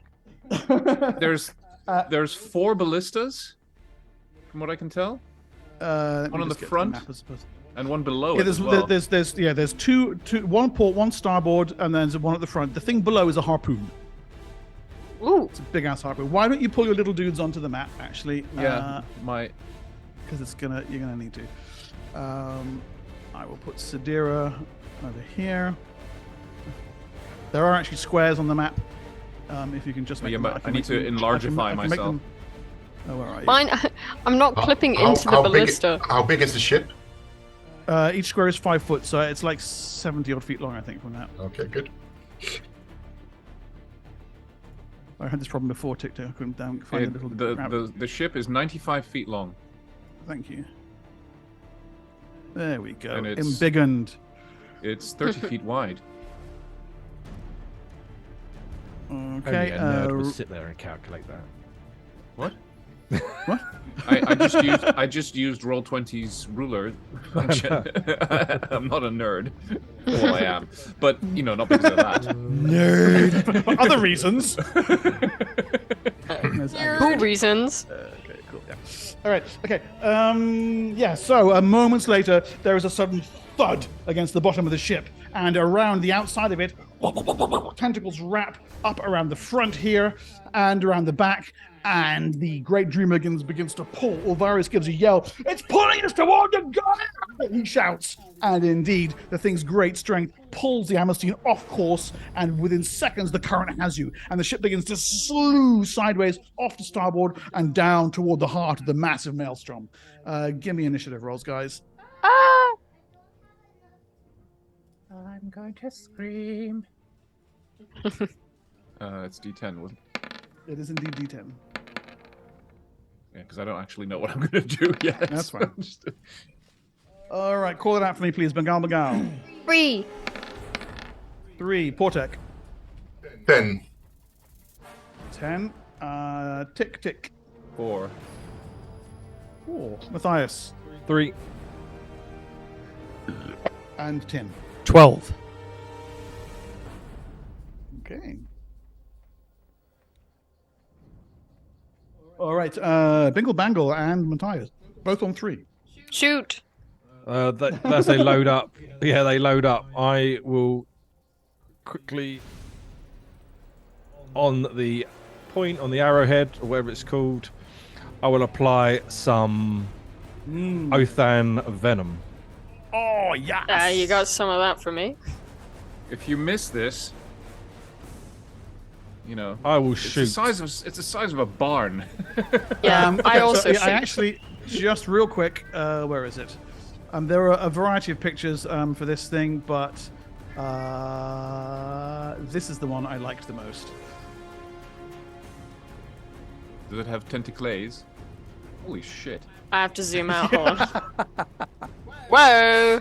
There aren't 2 of them. There's 2 of them in actual that picture.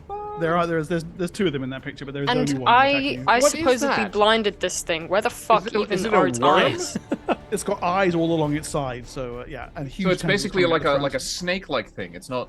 Well, like you a... can Like a see, big you can see kind of a centipede. huge snake bit, and then there's the tentacles, and then at the back it looked to be some kind of fluky tail, and you think there's more tentacles and eyes all down its side. Its several of head which looks like a actually spider crab. have been like I know what? it's just such a wild It's picture. So, brilliant. I'm stealing that picture. Can you send that to me? I'm going to need that. yeah, I'm gonna need that. And where is Put he? that in my pocket for Let's later. play one of our outs games. There we go. We'll put him there. But that's not quite the size I'm after. So Is that what is going to happen to us? That we will be falling? Yeah, it's a yikes. There we go. They don't look like dwarves, so Or And halflings? we'll just have the body kind of vaguely there at the moment. Yeah, the nearest bulk you can see is that's about 30 feet away from the ship. But the tentacles, as I mentioned before, are wrapped around the front here and the back here. Okay. still not seeing We're still seeing the picture. We ain't seen that.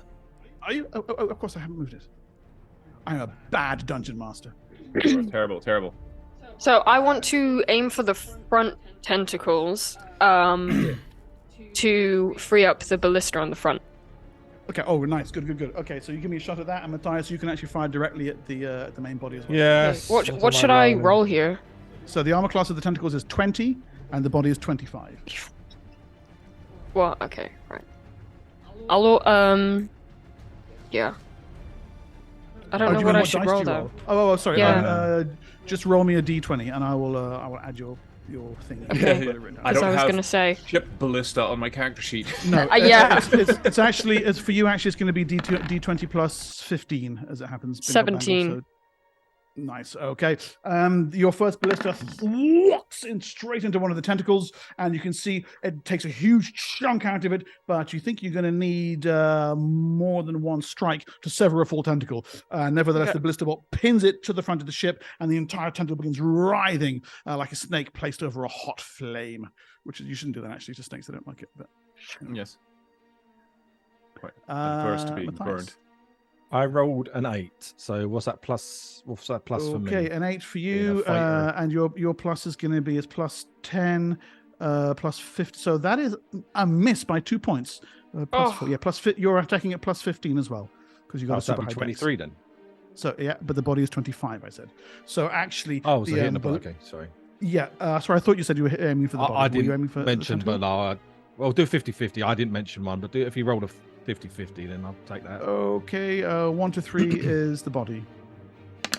There you All go. right, there you go. Okay, my apologies. So yes, the thing's thick rubbery hide deflects the ballista bolt at the last moment, and it goes pinwheeling off and disappears beneath the silt. Can we start immediately reloading?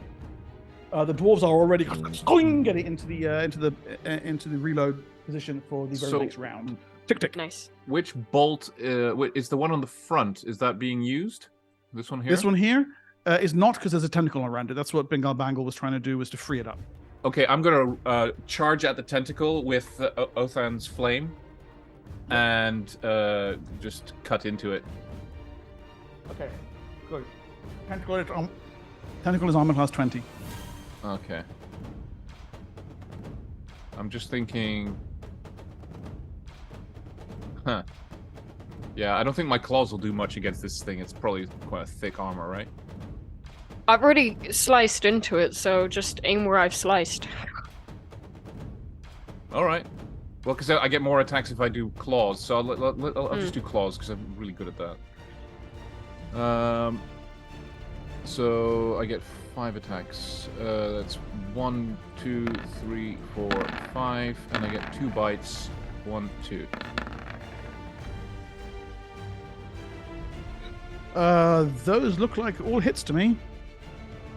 So no need to roll. No need to roll damage. You're gonna absolutely exceed the required amount. Aiming at the fleshy part that Bingle Bangle has exposed with his ballista bolt shot, you tear the tentacle to pieces. A savage ripping with your claws and tearing at it with your bites. One half flails over the other side, and the other half of the tentacle kind of rises up out of the silt, spraying dark blood in all directions, Okay, scattering and I down immediately across get onto the ballista and spin it round to face the main body of the creature. Okay, cool. There's cheers from the dwarves as this happens. Okay, NPCs on 9. Rikus runs over to here and shouts intimidating roars at the at the thing. Come on, this way! And starts doing a kind of martial display with his kahulax.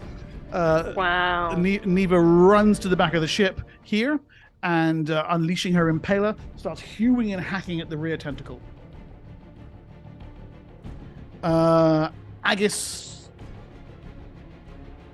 fails to manifest the way correctly with a terrible roll and staggers back with blood peering from his nose. And Sadira runs up onto the steps here so she can get a good view. And slowly, you can see her kind of brow furrowing with the concentration, pulls life energy from around her and begins casting a spell. Portek. You're muted. Portek mimes the whole round. Yes. Portek casts. I was busy with that, sorry. And that was a spell. What is casting, is he? Yeah, Greater Malison. Okay, and is there a saving throw for this? No, the Greater Malison basically brings down the saving throw of certain spells, and it's going to be for alteration spells. Okay, nice. So you summon the powers of the cosmos to enhance your alteration magic. Nice. Yeah. Okay. At the same time as you, the Great Dreamer shifts its bulk closer to the ship, and tentacles come whipping out of the silt, snaring for those on the deck. Okay. The first one grabs hold of Rikas, lifts him off the deck, and carries him into the air over the silt. Rikas is like, yes! Yes! Screaming at him with his Kahulax. It's such a nut job. Such Drax And he was vibes. like, "You're over the silt, you moron!" She says as she's hacking at the tentacles at the back. She manages to sever that tentacle. How did he survive? How did this? Yeah, exactly. How is this man still alive? He's just. He's such a moron. Oh my god, no. Okay, so one slaps at Sidira, disrupts her spell, and pulls her off the deck likewise into the air, wrapping its tentacle around her. She shouts and yells for aid. Agus screams her name, revealing his annoying love triangle with Rikus. That's a It's a total subplot that was completely overlooked. I think this is the DM. Listen, it's the in DM the take spin-off revenge on show, the books. alright? It's just like, oh, the love triangle. The what? Yeah, we all look around like, I'm sorry, what the fuck? and Tin. So this thing's had its been cut up, and is its mouth open at all in any way, shape, or form? Like Its mouth is absolutely open, like. I'm going to look deeper into its throat, being up on the by the helm, and once not actually hiding it, silt, wind, and just will start swirling into its throat, and I will form within there a blade barrier. Oh! Bruh. Yes. Okay. The damage on that is what? One moment, please. 68. Hitting with throat barrier. Yeah. So, let's see here. It's 8d8. Oh, 88. Not great. Yeah. No. I hope he doesn't try to eat any of us, because that. And it covers would an be a area terrible from turn of 5 feet to events. to 60. So I'm basically gonna Yeah, just grab Just literally as sneak much us of its in. body, like below the silt, behind it. I am literally. This thing cannot move without going through it in any way. If it farts, Yes. it's going through it. All right. The blade barrier erupts into shape. It's 39 points of damage, churning huge chunks out of the thing's throat. You can see blood, flesh, bits of silt horror flying all directions, and the silt, of course, is wound up to a fury of blood and dust. Somewhere in the middle of it, you can hear Rikus like, "Die, die, die," shouting. Don't let him fall in. Right. Who's in a good position for this? Portek, actually. No. Can you make me a D20 roll, please? Oh god. Don't like Mark's reaction to that. It's the evil, like, hand holding, like, roll me a d20. It's the other silt horror on the back. I rolled 12, I think. Yeah, 12. Is it good? Is it bad? No one knows. Then he says you can go there. That's not a good. So, Portek, your mind concentrated on arcane energies. There's a It's like something breathing down the back of your neck. A familiar presence almost. And your senses are briefly drawn skyward. There are What do I lights see? there are lights in the sky. There are 6 of them, like stars, streaking Oh, eastward. Another. Great burning forces of energy, like a good mile or 2 up, but one deviates and begins to what's come that? down toward the ship and comes to a sudden halt with a explosion of air that spreads all around the silt, at which point you see hanging above you in the very air above the silt itself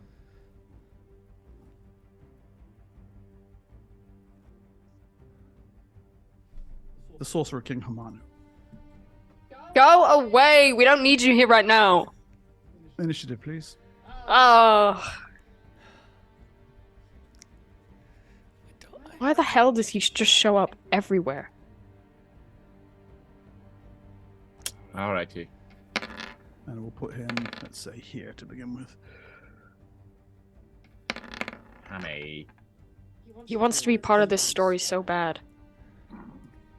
God. Sorry, buddy, you're an NPC. A 1! Okay, and the Great Dreamer on 6. A 13. Roll the 4. Okay, Bingle Bangle. 8. Portek. 4. Tick Tick. 4. Matthias. 5. Tin. 6. And I've got the NPCs there. Okay, right. Okay, Hamanu snaps a single word of magic, and there is a rush of defiling energy comes up from the silt, spreading in a huge wash of defiling energy, and that catches actually just Tin. Tin, your initiative changes to, where are we here? To 8, as your body is briefly caught in the wash of defiling energy unleashed by the Sorcerer King, and you can see a globe of shimmering energy appears around Hamanu. He takes a brief moment to call down to the ship. Turn back, little dancer, or the silt gyre will be your grave. Okay, out in the silt, you can't see what Rikas is doing, but you can definitely hear it. Lots of shouting. Sidira screams, captured, wrapped, unable to cast any spells, agony filling her voice. Okay, Agus manifests away, and you can see him now turning his telekinetic energies to prizing Sidira loose from the great tentacle that holds her. Neva runs to his side in preparation, holding her action. Okay, then Portek and Tick Tick. Go first, Portek. No, you can go first. Okay. I I aim the ballista into the mouth of the silt horror, and I fire it into his black hell besmeared farting hole. Black Helm's your fighting hole! Outstanding! Good, you're gonna have a +2 for that. Yes. Nice. With a Warlock reference.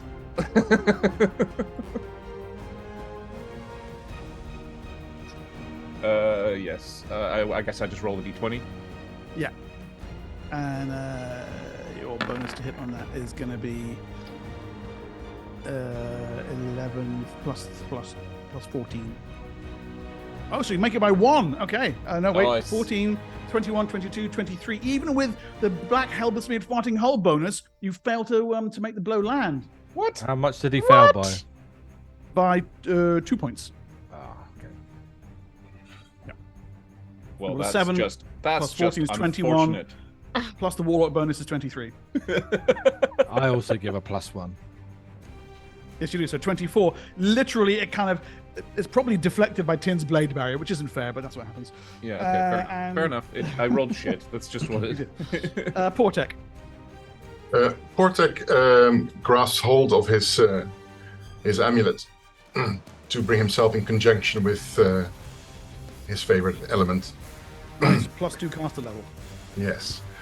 And calling upon the earth, he calls forth a power and points it at the nasty creature, and casts a flesh to stone at -3 saving throw. Okay.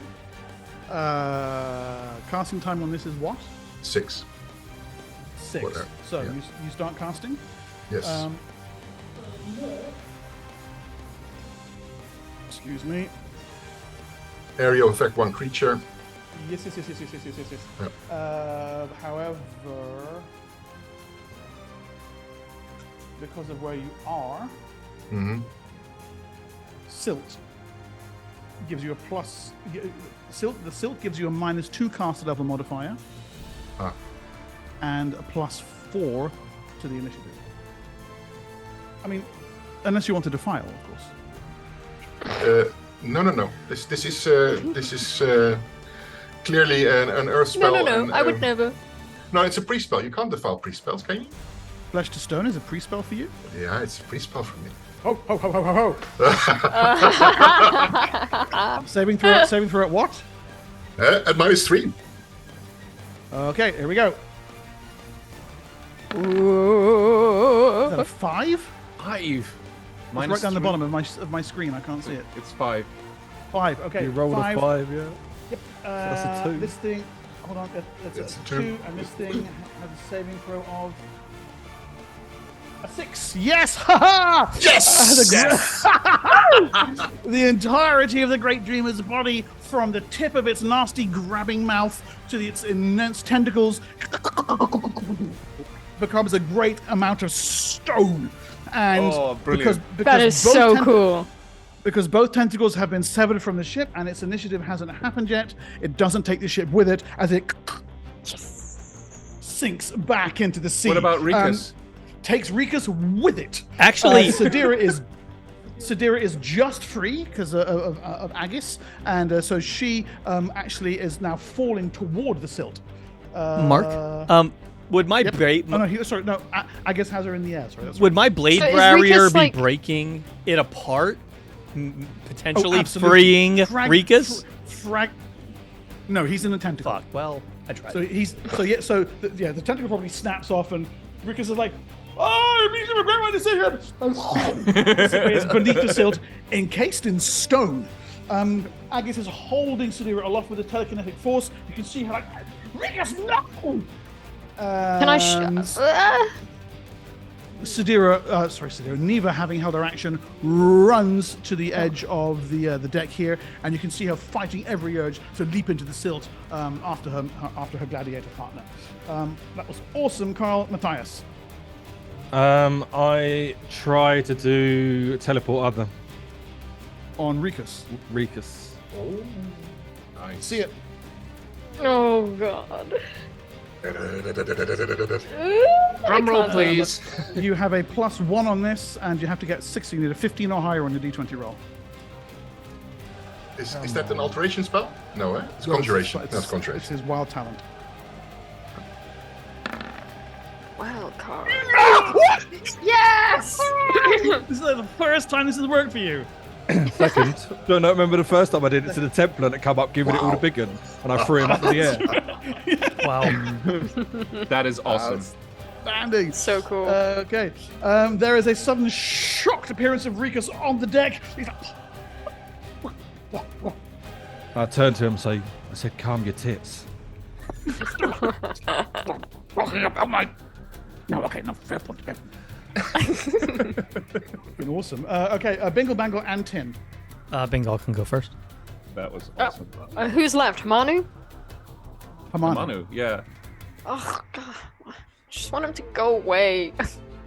Rikus is on the Well, deck now. Yeah, we don't. Thanks. He's attacking us, yes? He's telling us to turn around, stop doing this. He's not attacking us, he's just talking to us.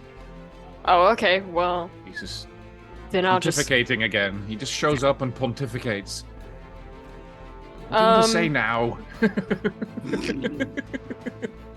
Well, I'm going to hold my action then.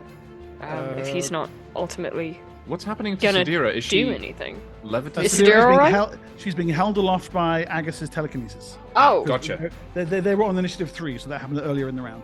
Oh, So okay. Bingo Bango holding, and so it's the end of the round otherwise. There's no one after you guys, so... Oh, okay. Otherwise we move to the next round. Also Well then, I mean, I'd try and figure out a way to get her down, maybe. You said that there was a harpoon, right? Agus, now you can see Agus is like, he's busy kind of moving her toward the deck, but it'll happen. Oh, well, then I will just do nothing, I guess. The harpoon is on another Stand. deck, and it's It's pointing in the wrong direction. it's pointing towards the front. Yeah, I would take the harpoon. I'm not going to use the gun. I would just... Anyway, yeah.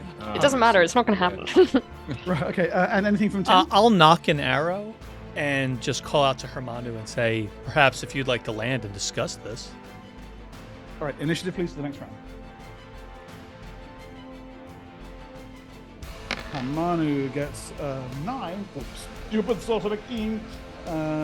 There's no great dreamer, and we'll put the NPC order on a 7. Okay, right. Bingle Bangle. 6. A 6. Portek. 2. Tick tick. 4 again. It's weird. It's like the third Nice. round I've rolled a 4. A 1. Ooh. Constantine. 3. Cool. Okay, right. Matthias, let's be having it. I'm just going to hold my action to after Hamanu. Okay, Portek. Oh, I will hide though. Sorry, I will hide.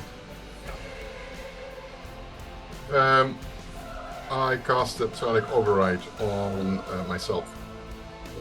No. Okay, what's the casting time on that? Casting time is 5. And that is a wizard spell, right? Yes. Sorry, so that the casting time becomes 9. Yes. Unless you want to defile. Yeah, it's quite a possibility, but no, I'll leave that to Sadira, right? Okay, no problem. Yeah. 9.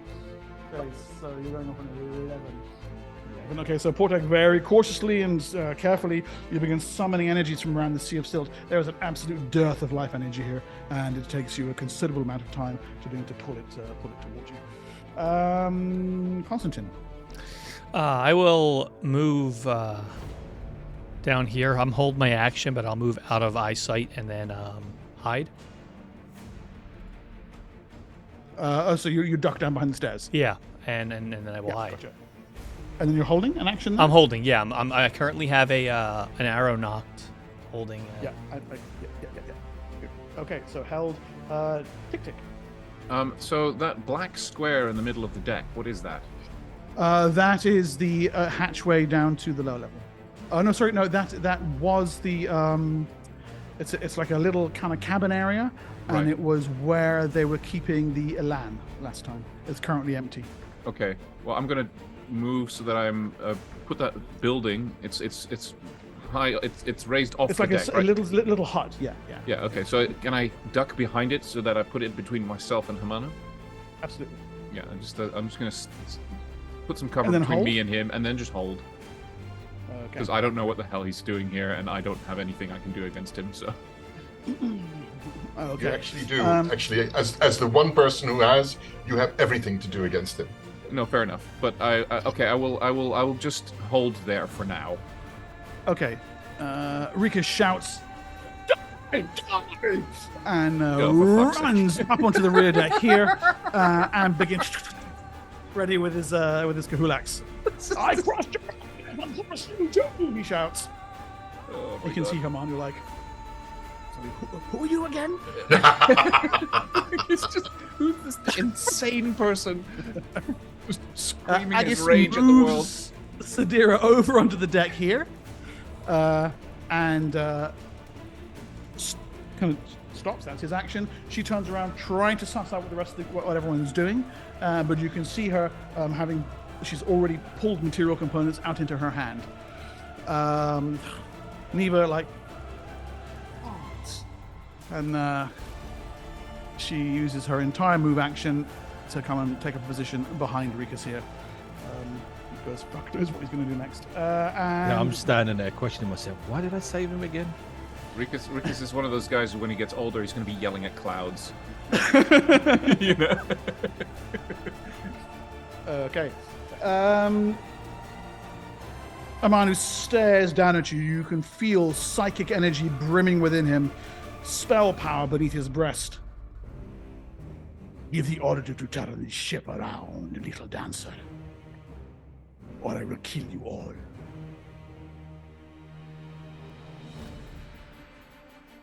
So be it. It's not my turn. He's expecting you to stop the spell and give the order. Ah. Yeah, that's not happening. Sorry. I'm not stopping the spell. So be it. I'm probably not even hearing him. I'm so concentrated on my spell. Yeah. Likely. Yes. Okay. Right. It's There is a rush of twin energies. Comes erupting out of Hamanu. The first is a forked lightning bolt. One straight toward you, Portek, which immediately disrupts your spell. Saving throw against spell speeds for damage. The other fork impacts upon Rikus. I will just roll damage for that. I can just do /R, right? Yes, I can. 24 points of damage. You're a sorcerer king, you stupid man. That's terrible. And the other is a rush of there's a strange kind of shadowy thing appears in front of Agus. Agus staggers backwards, screaming, "No! No, not here!" And he gets to make a saving throw against spells. Jesus. Oh dear Lord. Agus gives a horrified scream, clutches his chest, and falls sideways onto the deck. Sadira shrieks in horror and uses her held action and immediately defiles. There is a rush of black ash rooms around her as she hurls a blast of flames straight up toward Hamanu. Who's around her? 10. That drops you down another 2 points past her. Where are we up to here? So 10. You cannot act before 11 because you're within her defiling radius. Is anyone else? Bingle Bangle, likewise. Your initiative jumps to 11 because of her defiling. Agus isn't doing anything. And everyone else is outside of it. Okay. Portek, unfortunately, your spell is... No. My spell is not disrupted. Because my Staff of Racket actually absorbs the damage. Nice! Okay. I rolled a 17. Yes, okay. No damage to you then. And the Staff of Racket... das ist awesome racket. Okay. Rikus, however, does take... The Staff of Racket, it's basically a tennis racket. Yeah. It's better than Staff of Racket. Yeah. Rikus fails his saving throw by 2 points and takes 24 points of damage. He kind of staggers backwards, his chest smoking. He shouts. No, his tits! My left nipple. Hope there's no piercings. Oh, that would be painful, wouldn't it? That would get really hot. Okay. No, it would burn. Neva runs down to Agus' side. The flames from Sadira's fireball strike Hamanu, erupt around, and completely fail to penetrate the shimmering globe of energy around him. The Sorcerer King smiles slightly. Neva shouts, "He's not breathing! He's not breathing!" So I have held actions here from Bingle Bangle, Tick Tick Matthias, and Tin if you want them. Otherwise, I'm moving on. Okay, Sadira is there. Okay, I'm going to make my action is going to be to run to Sadira, to pick her up physically, and run back to my position of cover. Okay, can you give me a CMB check, please?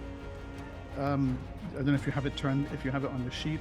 I do. It's like a plus 21 or something. Right? Yeah, it's ridiculous, and I'm huge and strong, and she's tiny. So you might roll a 1. Yes, I might, but I'm going to will that not to happen. I just don't know where on earth it is on my character sheet, because this is a weird character I will roll a sheet. d20 for you right here. Oh, here, 16, CMB, okay. CMB. You got it. Unarmed? Claws? Unarmed. It's unarmed. 11. Nice. Okay. You leap around, snatch her up, and drag her backward. What are you doing? What are you doing? Put me down, you stupid bum! Okay, and then when I get to my position of cover and I say, "You need to get rid of that bubble," and I show her the spear. Yes. Yes. Okay. Anything from Bingle Bangle, Matthias, or Tin? Yeah, I will run to the harpoon, line it with poison again, with some moleworm. Yep. And a black lotus, sorry. And I will Black Lotus. Stygian fire. Black Lotus. Yeah, black lotus. And I will fire at him. At Hamanu. Yes. Yes. Do D20 reroll things? They last past the session, right? So They carry over, yeah. They carry over. Okay. Got 'em, yeah. Good to know. So Okay, it's give me a roll there. Plus 16, so 28. 28. His armor class is currently 23. It hits! The energies he's Probably placed around him doesn't are do against magic. He actually doesn't have a protection really? from normal missiles up at the moment. Nope. I thought he and might so do. That's what I thought. This is a waste, but it's worth giving it a It's a go. global vulnerability. All right, the poison has no lethal effect on him. Does it have a secondary -4 damage? on his roll. -4 on his Yeah, roll. he fails on a 1, so. Oh, okay. It's 25 Jesus. damage plus whatever the harpoon does. Yeah. What do you want for the harpoon? 2d6 for the harpoon. Is that it? It's a ballista bolt. Another 10. All right. 31. Yeah, okay. Right. And then I The will ballista hide. bolt solidly whacks into Hamanu, and you can see it deliver its venom, a purplish stain.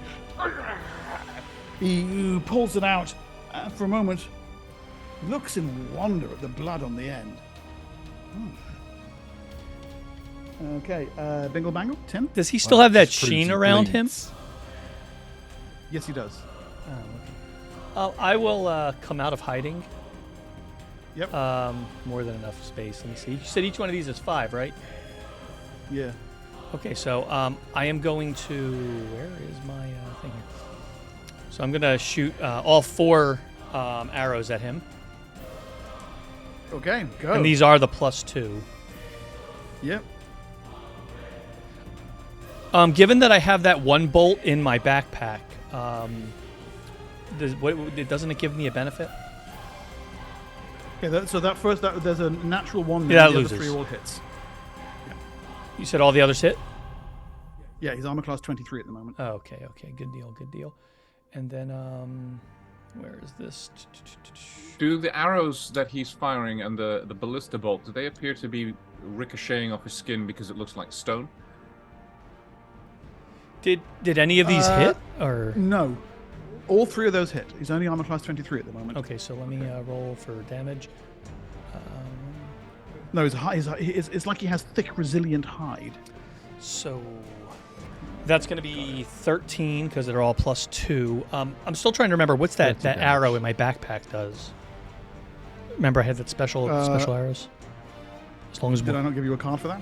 I'm looking for it. I think you Okay, told me you so never you- gave me a card. Is it 36? Thank you. So he's taken 67 so far.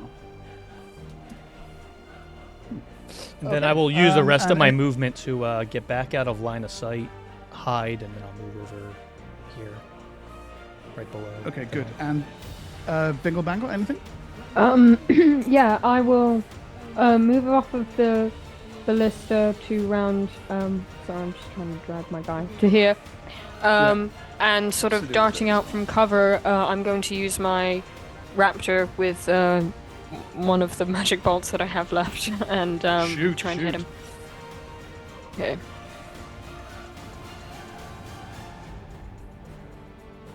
Whoa! 36. Amazing shot. Yeah. He's medium.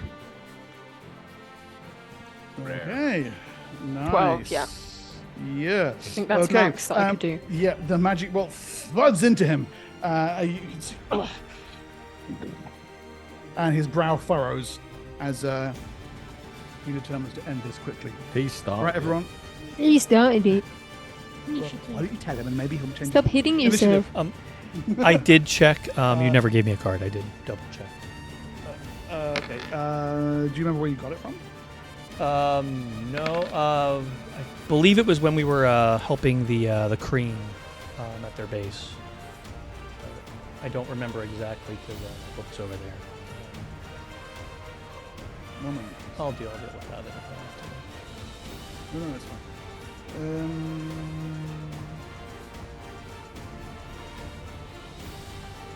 It was some. I know that you put it on my sheet, like for a special.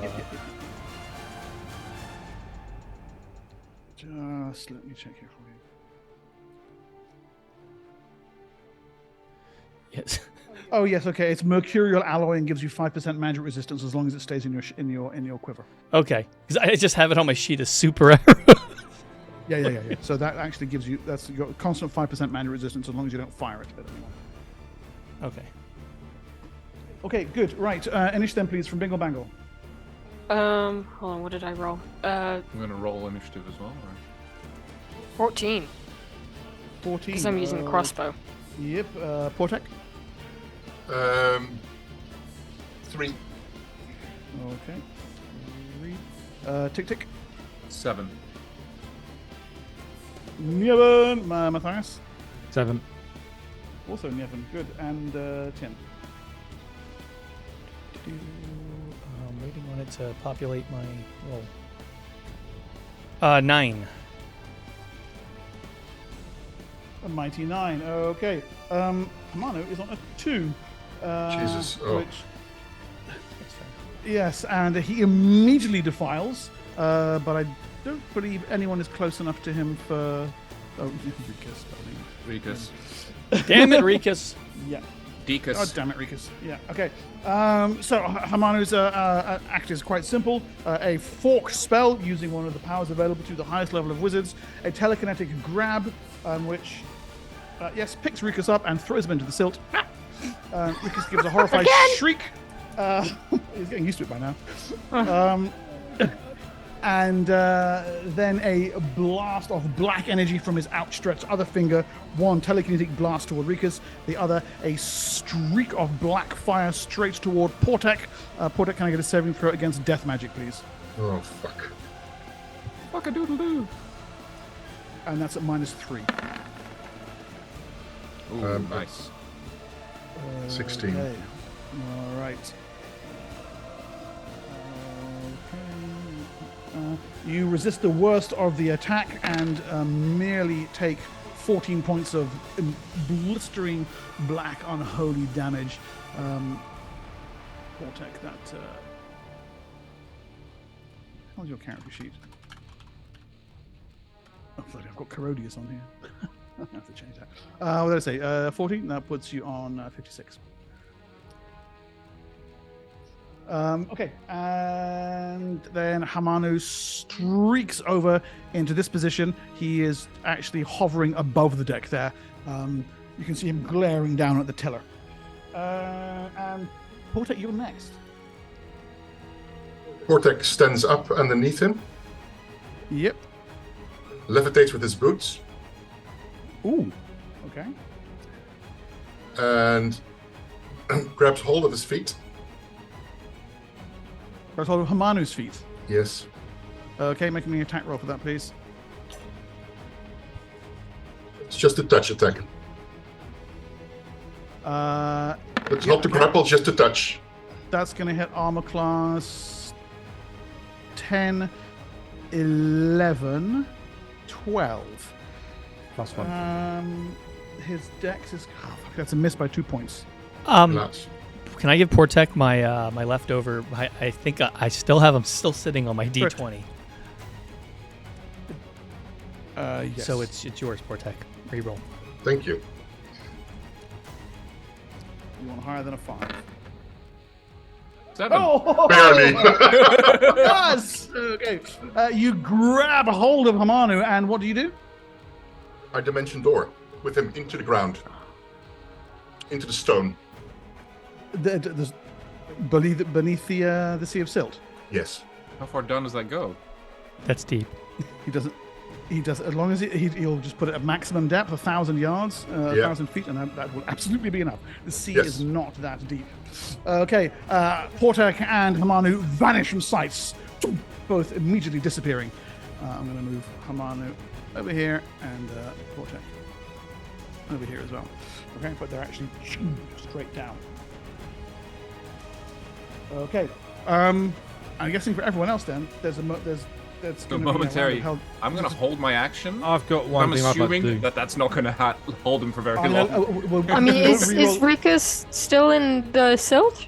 Rikus is he gone? What's up? He's got into the silt, yeah. Can I jump in after him, superhero, land on the silt, and grab him? Using your water walking thing, your silt walking thing. Yes, okay. Matthias, you run to the edge and leap over and reach your arm in right where Rikus has gone. Just give me a roll to grab him as he's kind of disappearing beneath the silt. What do you want, a dex roll or something? How buoyant is silt? Is it like water? No, it's slightly more buoyant. So, Matthias. Pluses on that. I know you do. That's enough. Yes, your base is plus 10 anyway. So yeah. You quite land on the silt. Thrust your arm in up to the elbow, up to the shoulder, and pull Rikus out.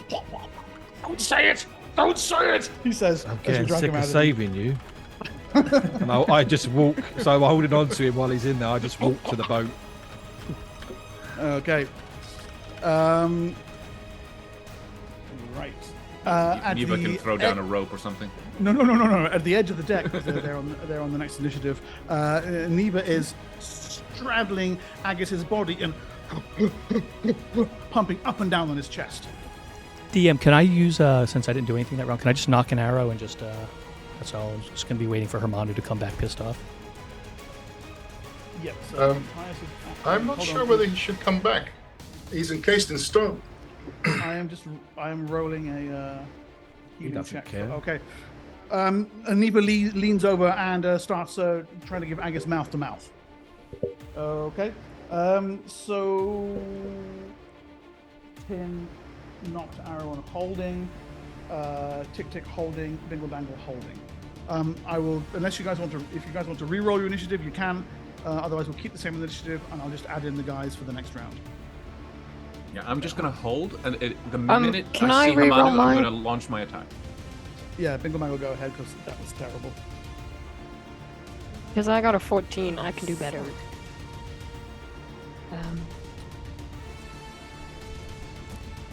That was What did I get surprisingly this time? effective, Portek. 10. Very, very clever. You got a 10 there, was that? Nathan? Yeah. Yeah. Okay. Portek, can I have initiative from you? My initiative is fine unless you want me to re-roll. No, so you acted last round, so I need a new one for you. Fair enough. Slash R 1 10. Boom. There we go. It's 2. Ooh, that's very good. A tick tick I've got. Matthias, can I have one from you? 3. And a 3. Okay, right. Portek, you have a brief awareness of yourself entombed in stone with the Sorcerer King, and then there is a rush of psychic energy, and he vanishes, appearing actually on the deck right next to the tiller. Portek, you're next. Go. I activate my, of course, my staying alive on the stone, right? Or is it automatically activated? Yes. That's an action to activate that power. Yep. So that's what I do. All right. So yes, you ignore the element of stone and hang there on the deck, Matthias.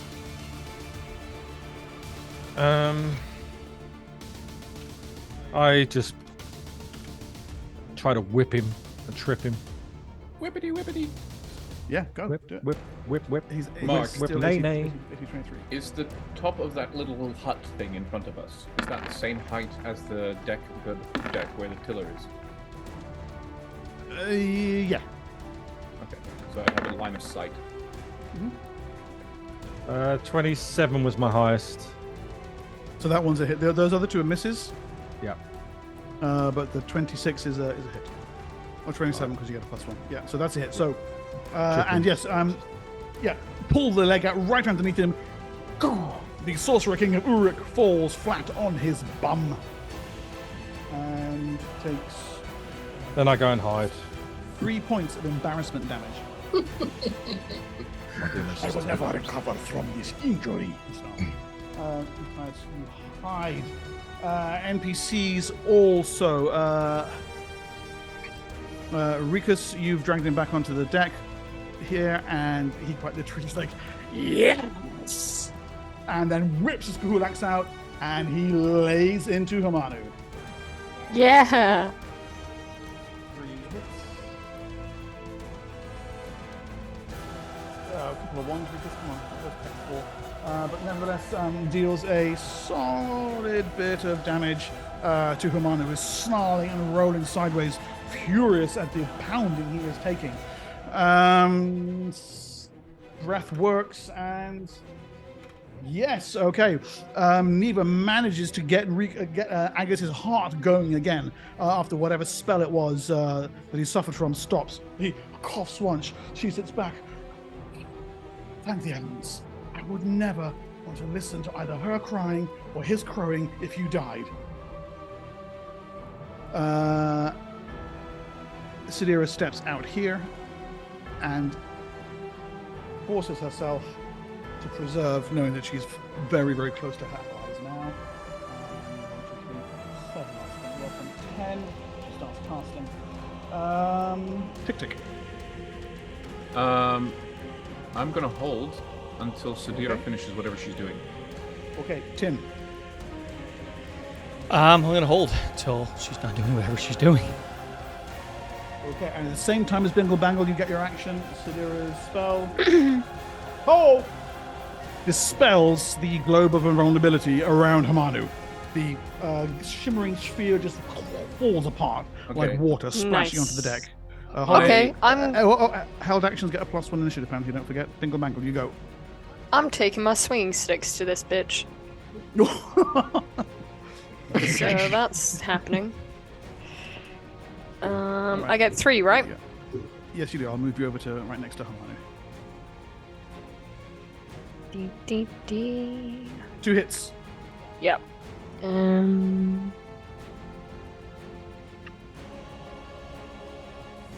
Nice. 16. Right, okay. 105 points of damage dealt him so far. What? Yeah.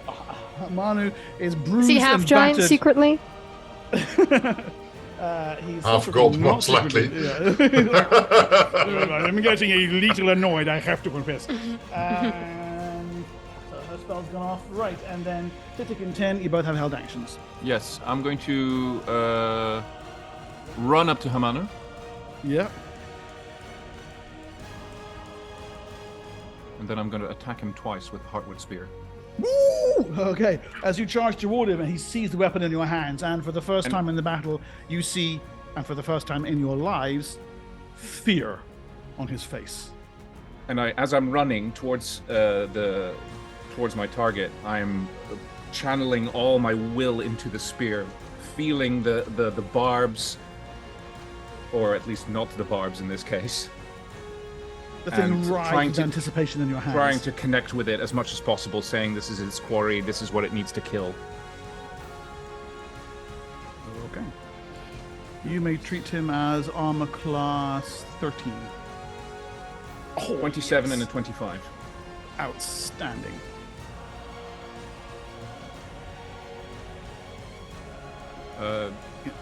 Give me damage. The large or the medium, I guess?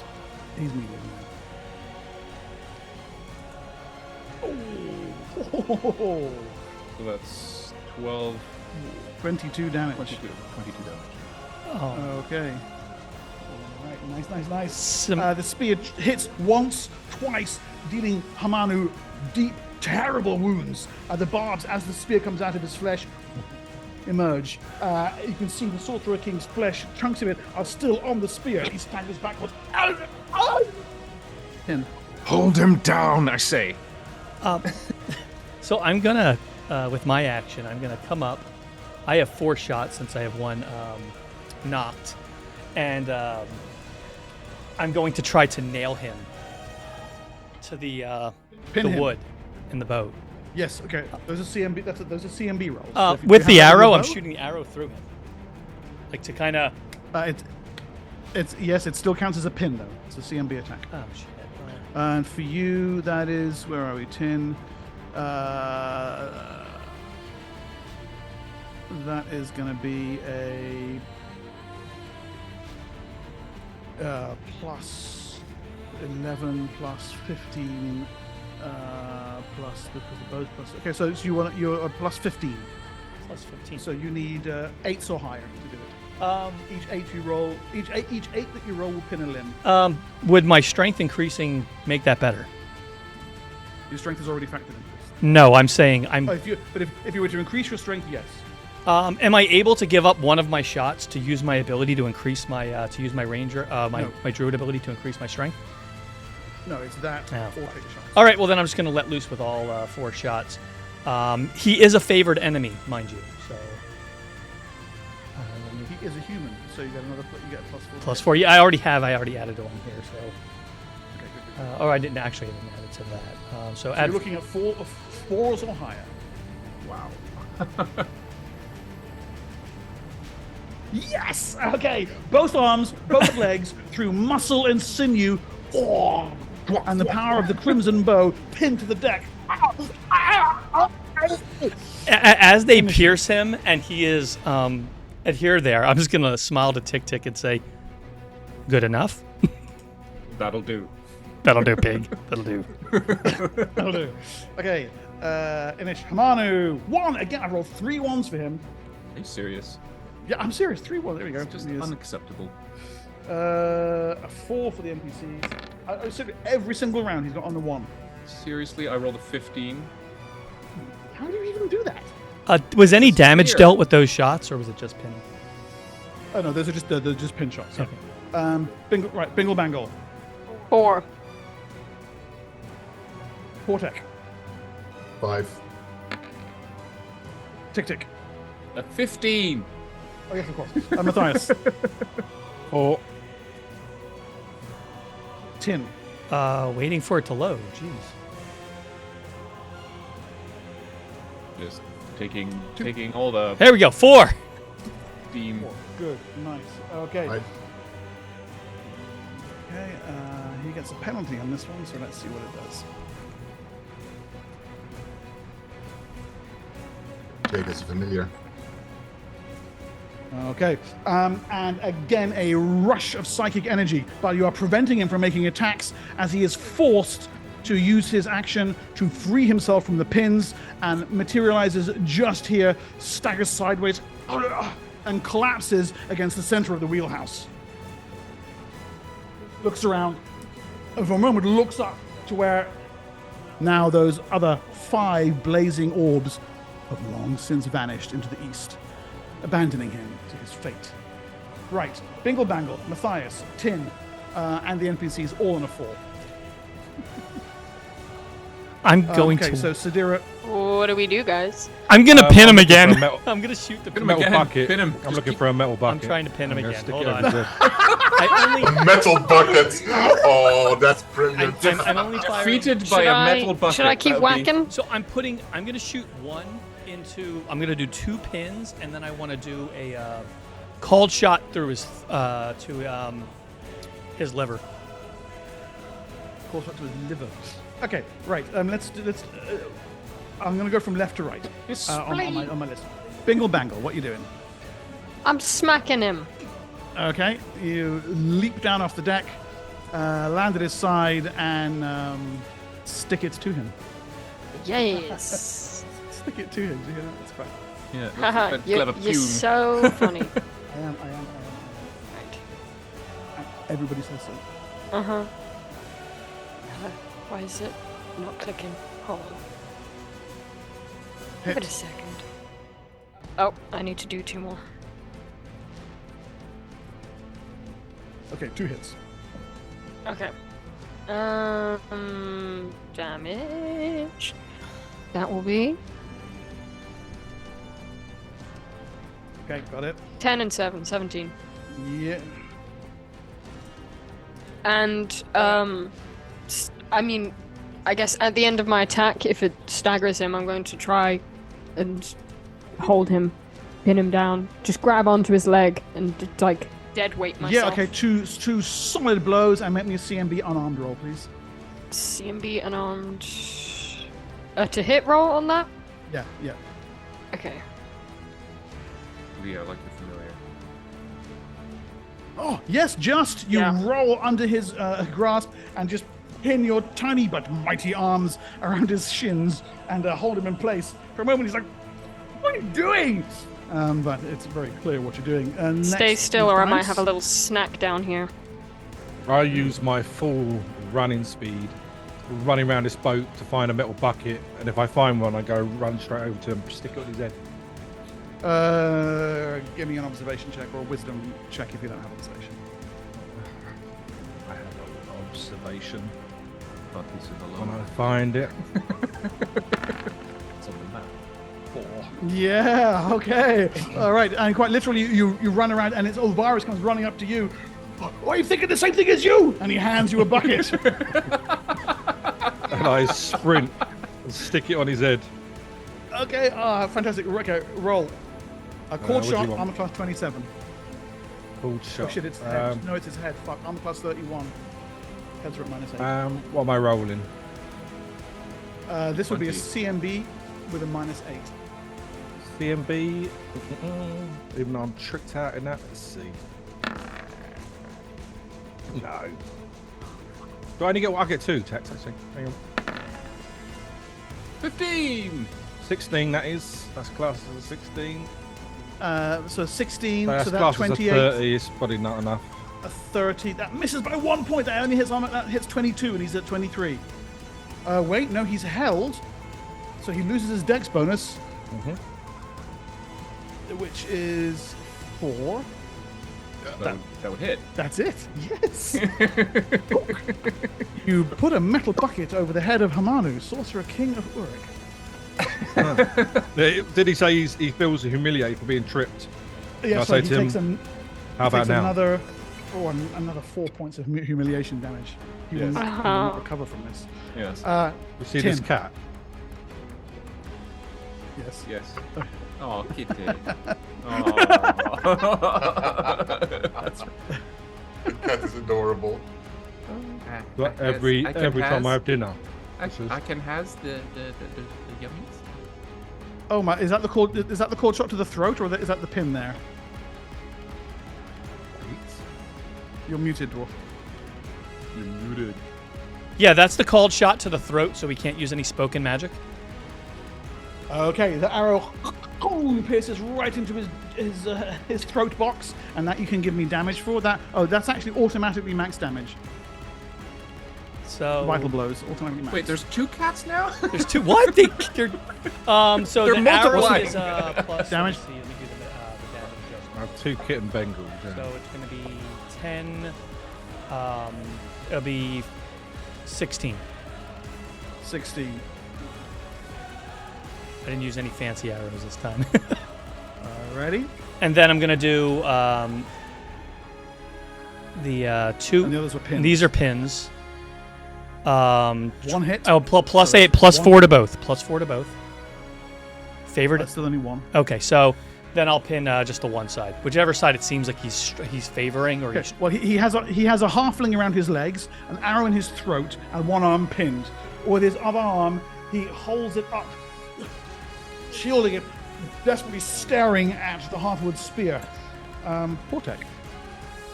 But he's Portek is another round in limbo because of the dimension door.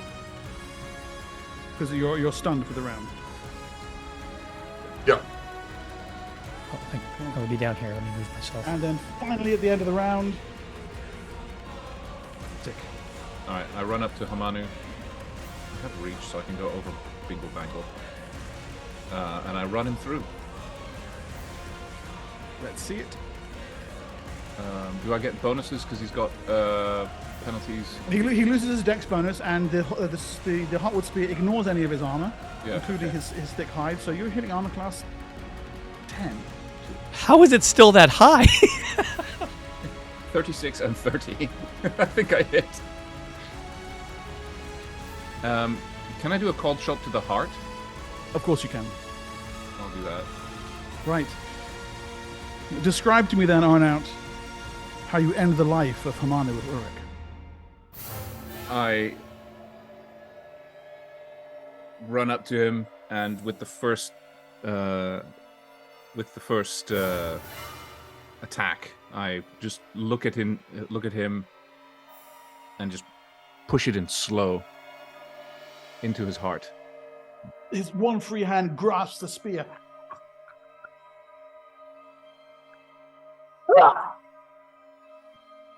You hear his breastbone open as the Heartwood Spear enters him. His hand falls limp to the side. Blood pours around the wound and flows out of his mouth. And with my last action, because I had 2 attacks, I take out Othan's flame and I decapitate him. There is a flare of brilliant crimson light. A single mote of it streaks skyward. Some contingency, perhaps. Some fragment of his soul. But for Hamanu himself, it is over. And the Heartwood Spear claims its second Sorcerer King. I say, technically, I think it was the bucket that killed him. He'll always be known as Hamanu died of a metal bucket. Yes. While Matthias is saying that, I'm going to speak with, just put my hand on the Heartwood Spear and speak with Plant to see if to kind of sense how it feels, like is it happy it's being purpose restored, and 2, does it seem like it has more life now? Because before it seemed like it was. It is singing in glory. All the many voices of those who lent their lives to the last tree to carry this moment down through history. Does it seem like it's stronger than it was? Because I remember you were saying it's feeling weak. It was during the initial thing. Does it seem like it has regained some of its strength by fulfilling its purpose? It is fully restored to its full strength. I look inside the body of Hamanu to see if there are any black orbs. There are 3 in his belly. We must destroy these. Let's not use the brooch to do it, though. We need to save that. If that thing has a charge, we need to save that for the dragon. These are the things that keep him alive, or keep his soul empowered, I think. Let's try to destroy them, then use the spear or something. This is where Portek pops. I'm presuming. Okay. Yes. So while you were gone, You hiding again, Portek?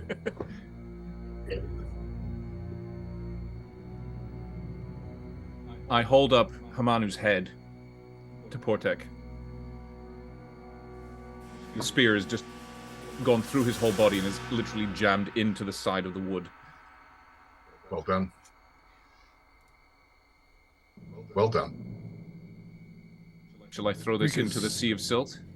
No. Destroy the orbs. We need to.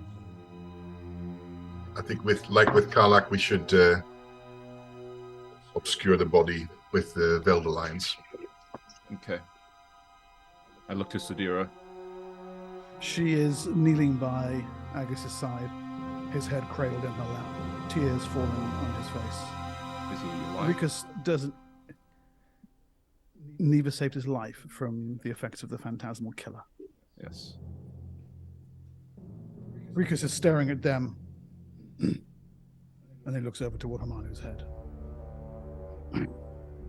Well, at least he's easily pleased. Do you want to refresh on the music in case it is still playing angry battle songs? It has a mind of its own. Ulvarius is giving commands, but you can barely hear them. As if they're coming from a long way away. The shock of what you've just done is settling. Sorry, he knows about this. You struggled mightily against Kalak, perhaps able to defeat him only because of the larval state that he was in. But this was you in the fullness of your power, unleashing all of your massed might against a sorcerer monarch.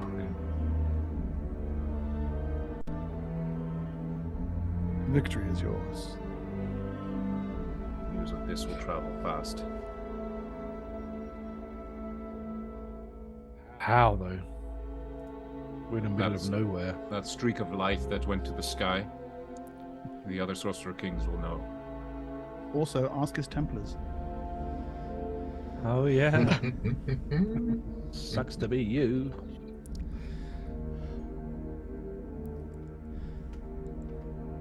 Gradually, the Amistine rights itself. And like a slingshot around a black hole, arrows out of the great silt gyre and into an immense calm.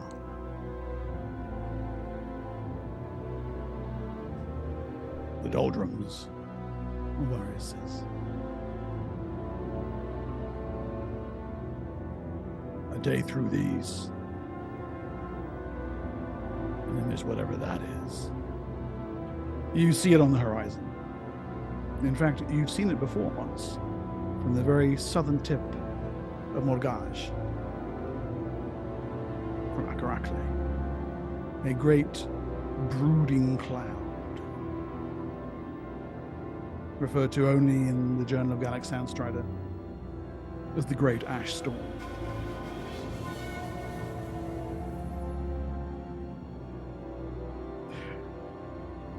A day of rest and recuperation, respelling if you need to.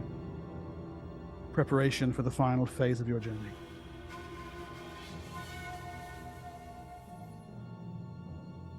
Mind if I have my bucket back? Ulvarius says. Sure. Dead anyway. It's probably worth like 1,000 times more than this. Oh, I know. You know. This is This the is bucket the that killed Hamanu.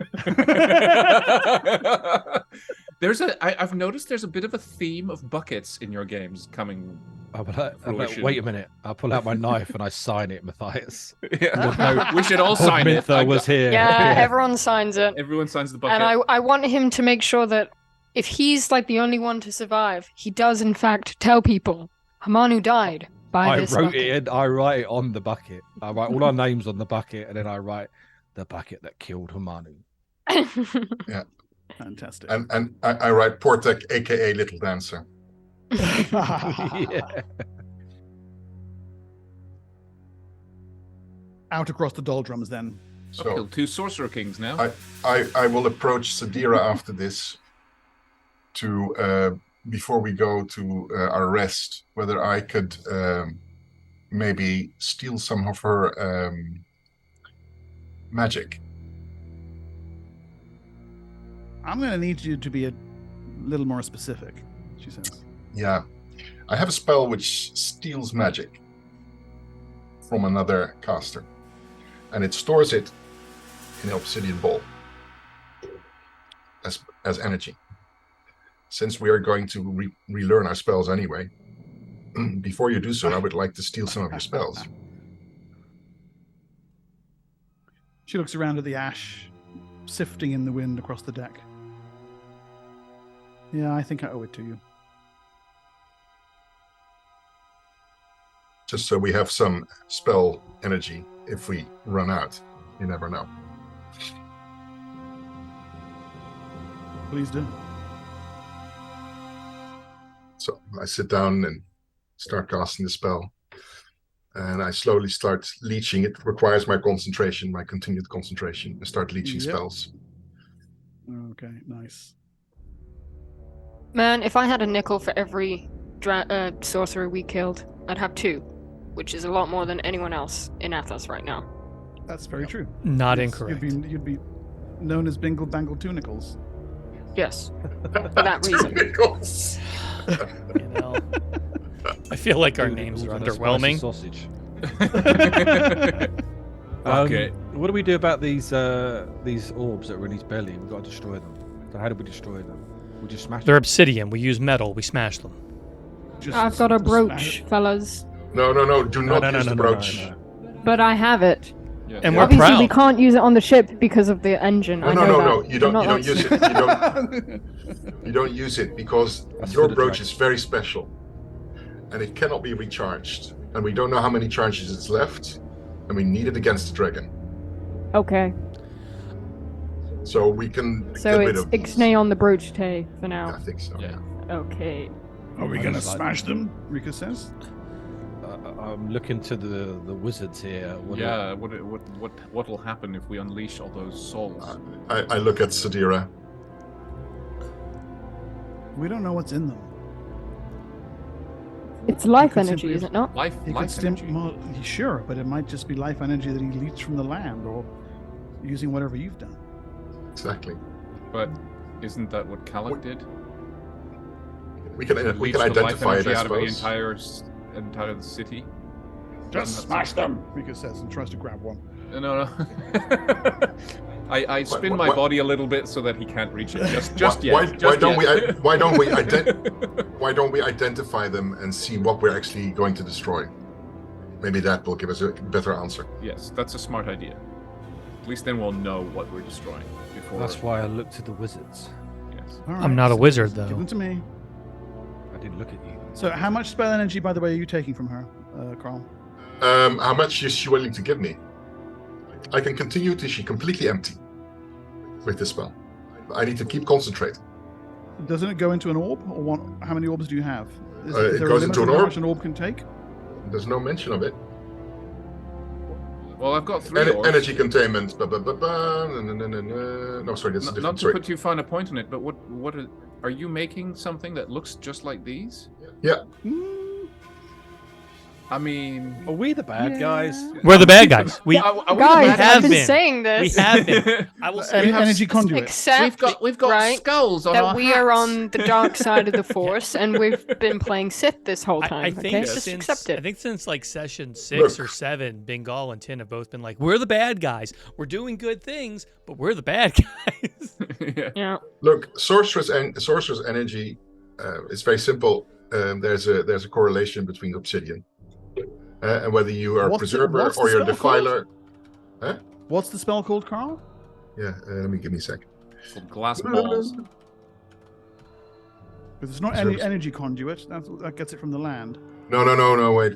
I know the one you're thinking of, but I just need to. Yeah. It is steel energy. That's it. Right. This spell uses an endowed obsidian orb, of which I have a couple. Yep. To leech away the power from another mage. The energy stolen goes into the obsidian for use by the caster. Energy is taken from the other wizard at a rate of 1 spell level per caster level per round. And duration is concentration. So as long as you concentrate, you can keep leeching. Sorry. Limit, you're quite right. Yeah, no. The caster may pull up to 12 levels worth of spell energy per round. Oh, yeah. Sorry. That's the maximum drain. There's no limit. Okay. No. One moment, please. So I will tell her in advance that I can, with the spell, I can drain her completely. And then she has to relearn all the spells, all of it. Yeah. But then we have that much of spell level energy in the obsidian orb to be used later on.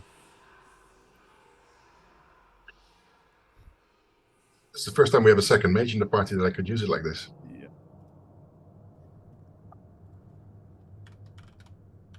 Okay. And just calculating how many spell levels she can give you. I'll be right with you. Hmm. Here we go. At her level, 5, 10, 15, 20, 25, 30. Nice. She's cast a few. Yeah. Okay. Okay. All right. She stands transfixed as you hold the orb, concentrating upon it. Green life energy flooding out of her.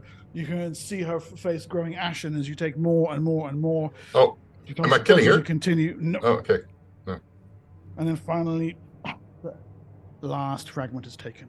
She slumps against the deck. Agus hobbles over to her side. I'm fine. That didn't But look kind. He will not relent. And he, against her protestations, slips his arm around her, and the two support each other, hobbling below deck. What did Portek is? Are they going to be able to help us still? We need rest. We all need rest. But we have a day. Indeed. I'll walk off, and like anybody who's been, I don't think has anybody been harmed or hurt during this fight? Surprisingly, no.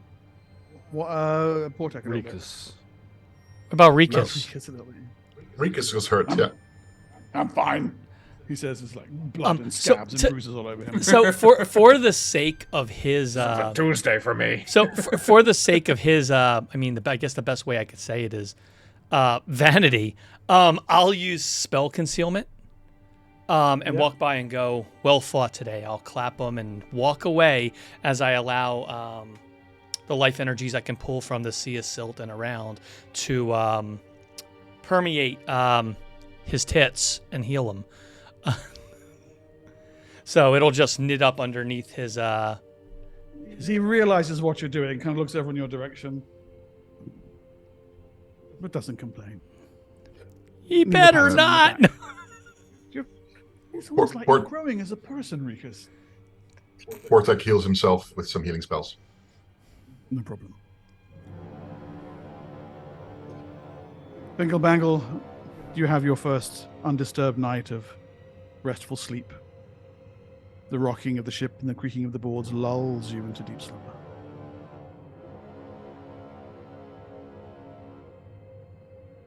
The noise in the morning rouses you all. An incessant howling, a screaming that seems to come from the sky itself. You realize that the Amistine has stopped moving. Emerging on deck, Olvarius has indeed brought the ship to a halt. And now there is a hot wind. By Hamanu. Now there is a hot wind blowing in your direction, whipping the sails, sending silt swirling across the deck. Olvarius hands out breather masks, dipped in water. And when the Grey Death to take us all. So when you said the Great Ash Storm, I didn't quite realize you meant that. It is a roiling bank of clouds. You can't really see where the silt ends and the clouds begin. Just a huge storming, seeming mass churned up from the silt. You know it's moving roughly clockwise. It looks to be moving quite slowly from this distance, but given how far away you are, those winds must be going 100 to 200 miles an hour.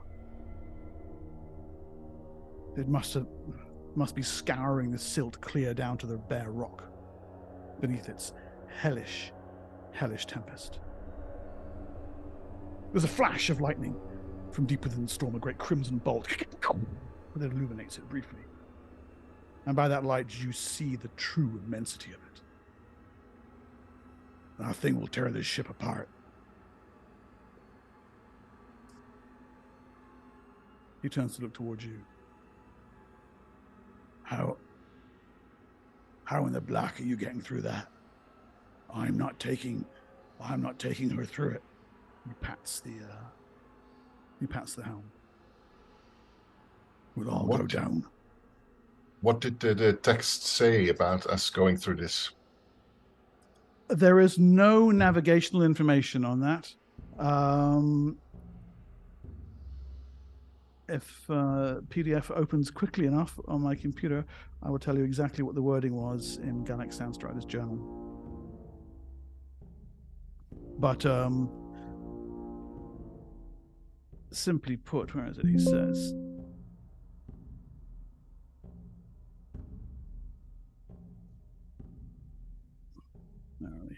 okay.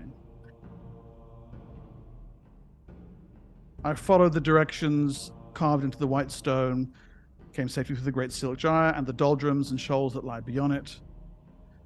It just says, at last, beyond all obstacles, I passed into this valley. The sun is hidden behind the endless clouds of billowing dust. And slightly prior to that, he says, at the very center of the Sea of Silt is a valley, a wound in the very earth itself. A furnace wind screams endlessly through this devastated realm, carrying away the silt in an eternal pile of choking dust, scouring the earth to bare rock. His journal does not say how he came through the storm. Maybe we just go through it. Go through it. I don't think I can, just from that flash alone, I don't think I can change the course of a storm that large. No, Not even a little. The thing you did in the jungle, where you changed something. Yeah, that's. Can you protect us? Agus says.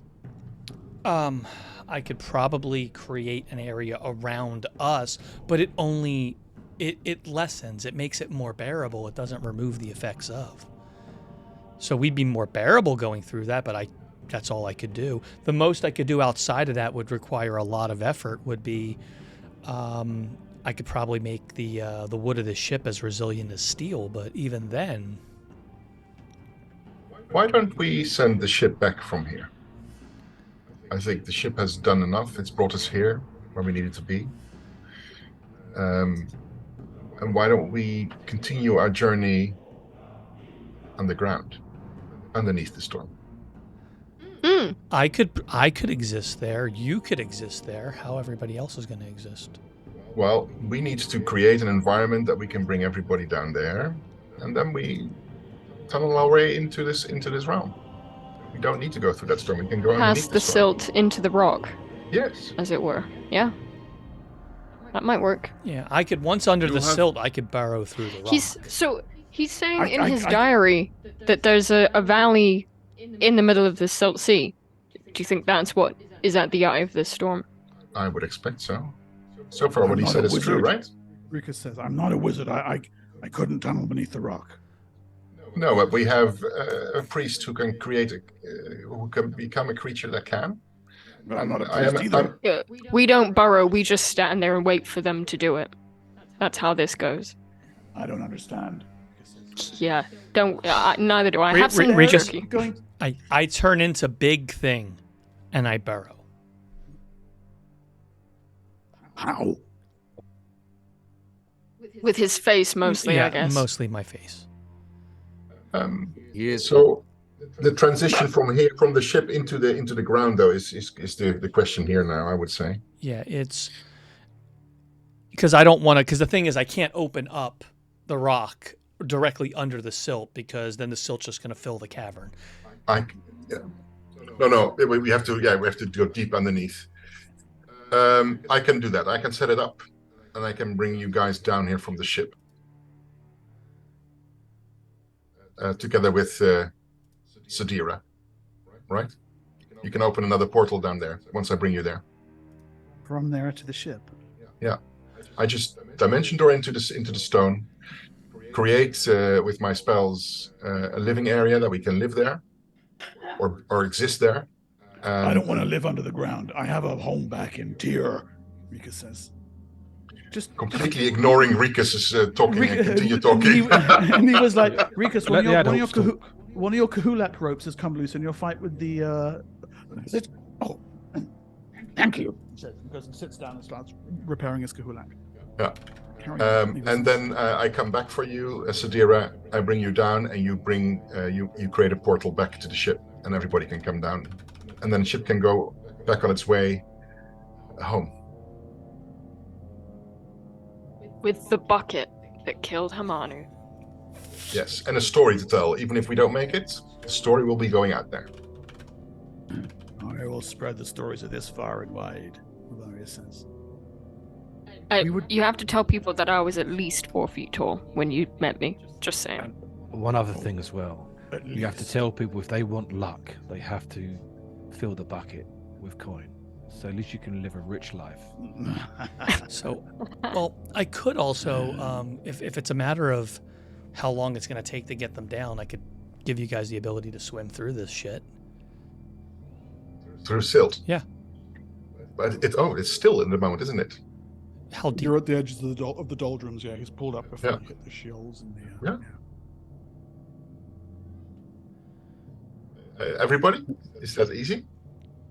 Just think it's a. You would have to get them whole through the. idea You would is have to good. get them through the rock. Yeah, no, that's going to be a problem. It's better to do it our way because there's going to be a problem where the silt meets the rock. I don't know how to transition everybody through that. Nor no do idea. I without punching a with the hole original that's going to plan. make it impossible. Yeah. We'll teleport then.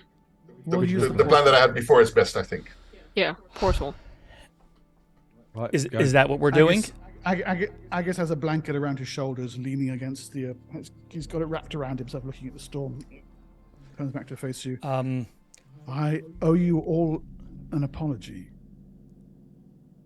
I misjudged you sorely, and the truth is, we could not do this without you.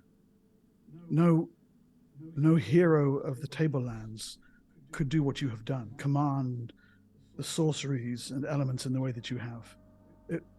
This is an impassable barrier, and yet you have found a way past it. Thanks. I am your servant. Cool. We're just trying to do the right thing, old friend. That's fine. Portek, how exact is your teleport?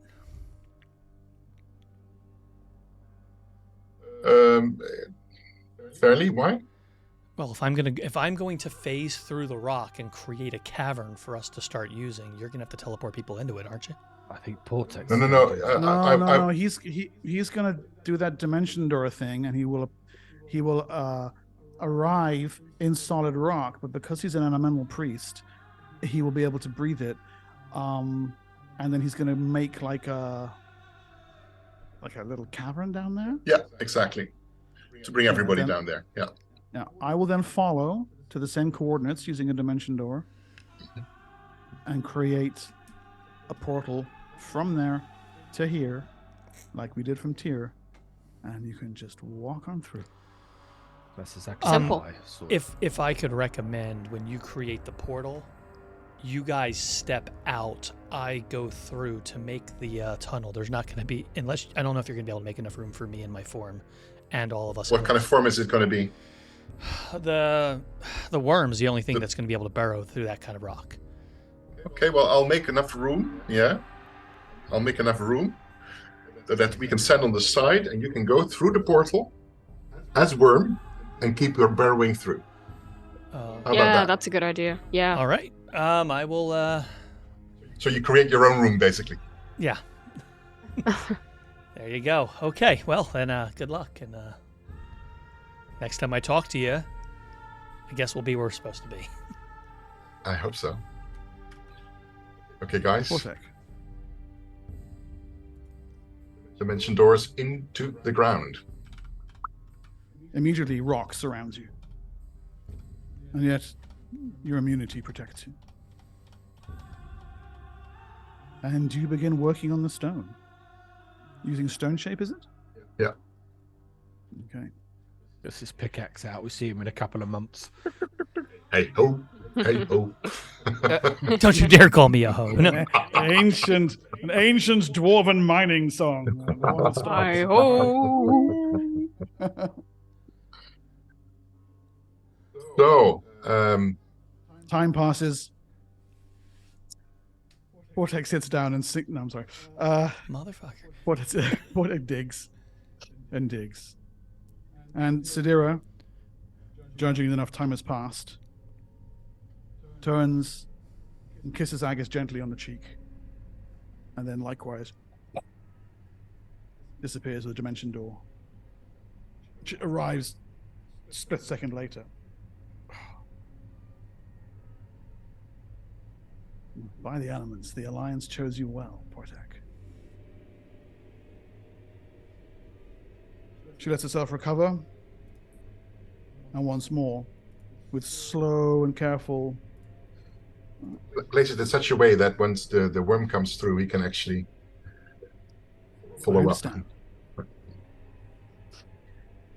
Completes the portal. And it opens, shimmering with green light, on the deck of the Amistine. You can see her on the far side, beckoning you through. Should we wait for Tin to go first then? No, you guys follow. You go straight when you come here in this little pocket where we are. Yeah. Okay. I wave at the captain of the Amistine. Oh, Boris.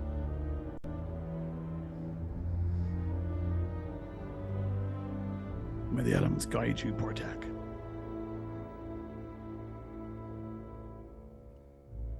Tin? Once everybody's through, I'll just kind of a half salute to the captain, and I will jump through, and as they see me start to come through, I immediately take shape and just start crushing through rock.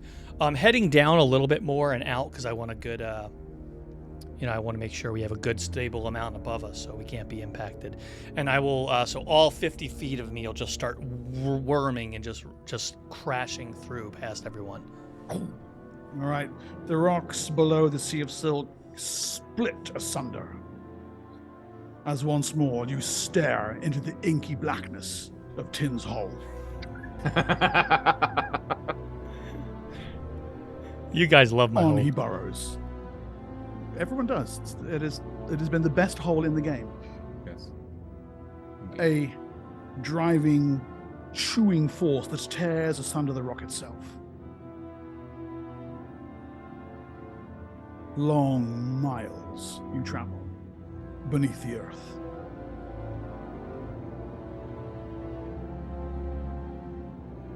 How many miles do you want to dig for, Tin? What was the distance to the actual storm itself?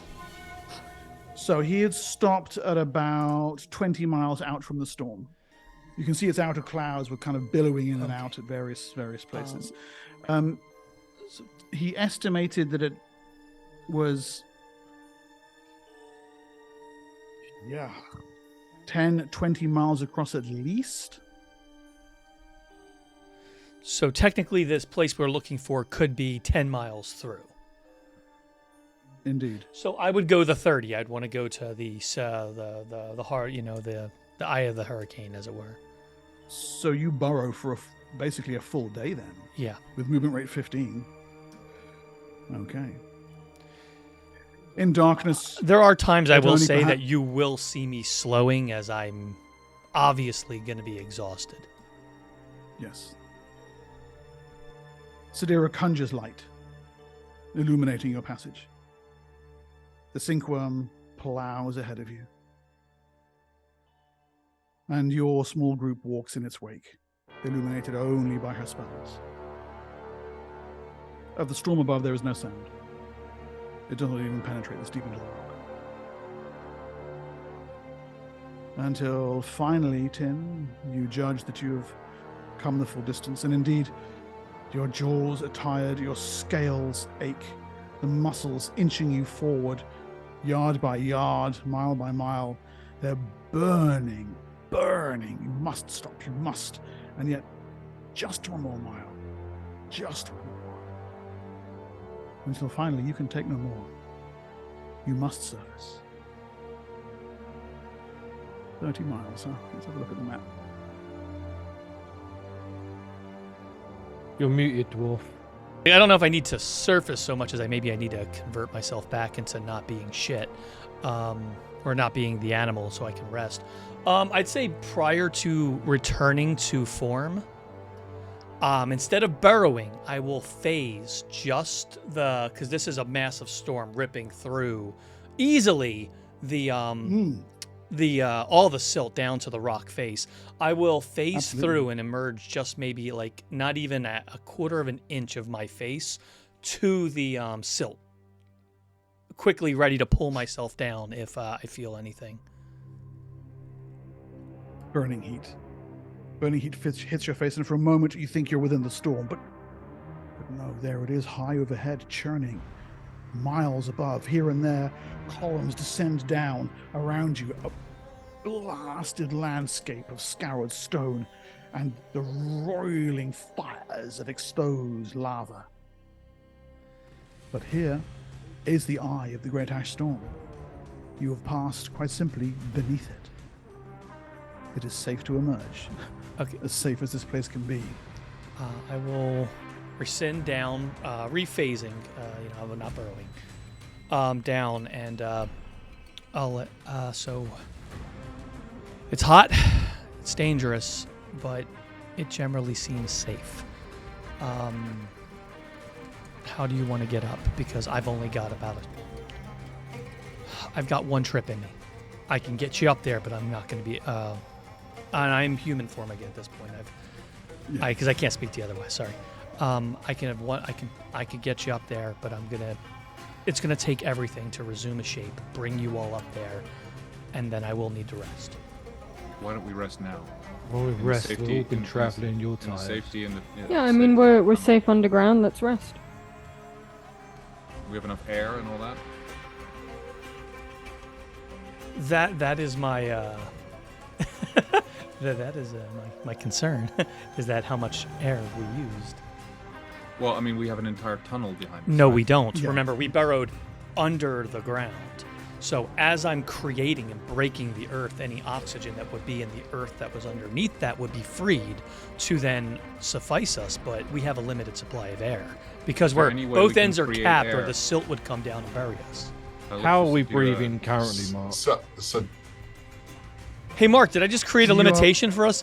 No. Dira, can you create a portal that will bring some air into this place? Not without knowing where I'm going. How are we struggling for air currently? You don't feel like you're struggling for it. No, I think we'll be fine until morning. Let's Well, get some rest. if we get to that point, Sadira, just open a portal back home or whatever, a place that you know, and the portal itself will provide the air, won't it? That is a good point. If we are resting overnight here, I will do that anyway. Maybe we can go get some sausages. I will say Tin does eat, and he gorges himself. Like it's probably 3 to 4 Tin- times Tin. what you thought he could eat. Tin, is it maybe an idea that you actually expend your last change for today to dig a tunnel very close to the surface of the surface? I'll keep in mind So there's that- pressure from above, so if I make the layer between us too thin, it could break open. No, but I'm presuming we're now underneath a safe place. You said, right? We still have to go up Yes. through the silt, and Yeah, but there's still silt above it. No, there's there- no silt. no, there's nothing. No. Okay, yeah, then we could just go. Yeah, there's nothing. So that you can keep It's it just the rock. up just to the surface, and then tomorrow I can use a single spell to open the floor to an exit upstairs. Okay. And then you have an extra change for tomorrow. Once I rest, I'll be fine. I'll have plenty for tomorrow. And I will. So it's a haggard change. And it just seems like a limp. Like it's almost like watching this worm like limp after like it just is going. And eventually, I do fall back out of that hill because it would be like kind of at a zigzag, so we could climb Yep. up it. And as it's Yes. the worm's scrolling back through, I just take shape and just kind of fall to the ground. Just done. Well, I help him into his his bedroll. Okay. And I will. Well done. I'll stay awake for a little bit longer, like just trying to make sure I know what the hell the plans are and what the conversations are. But then It's about resting. I'm now. tired. Yeah. Sadira does indeed open a portal. I sent you a message, by the way, Mark. I've seen it, yes. It's good. Okay, good. It's good. At a distance from the city,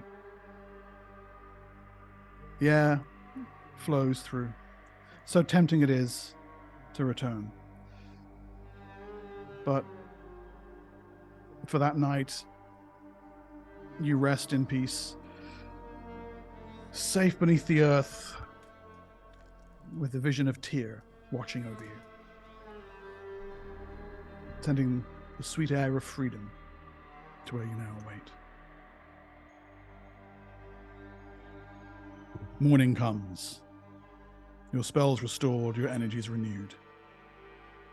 Portek, all that remains is for you to breach the opening into the Valley of Dust and Fire.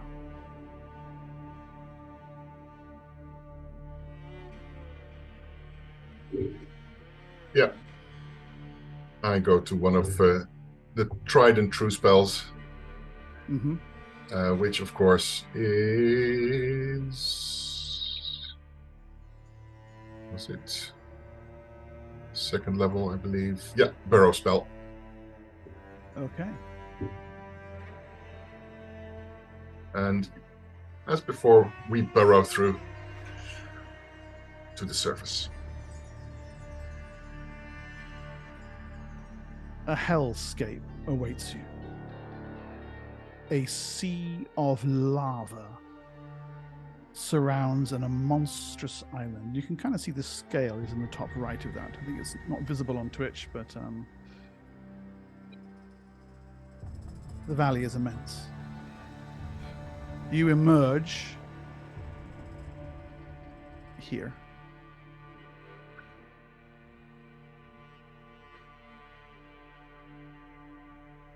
The yellow stuff is the Sea of Silt? Yes. Jesus. Around it, the great ash storm gyrates at a shrieking intensity. It's not shown on the map, but that entire valley is surrounded by it. This, the eye of the storm, and around it, the impassable barrier.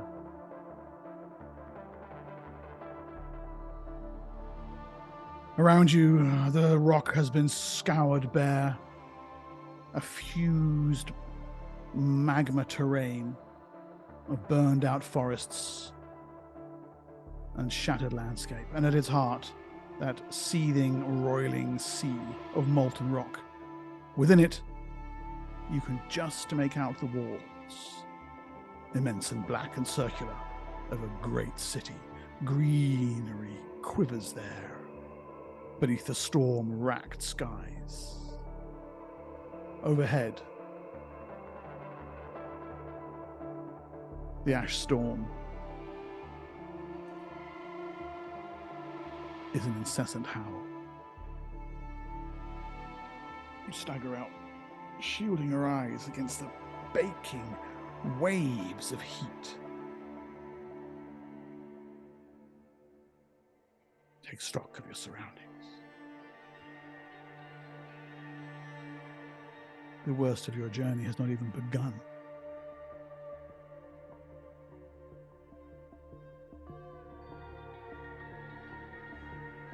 And here they are waiting for you.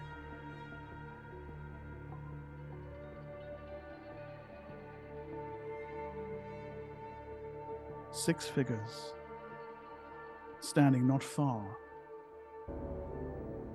from where you have emerged.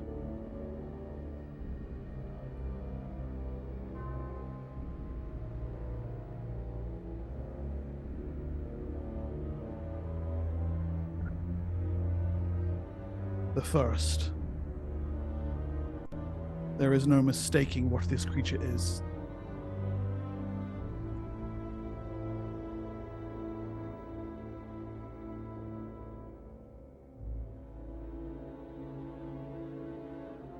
Its hide rippled with scales. An immense reptilian form standing, surrounded by waves of magical energy. It's a dragon.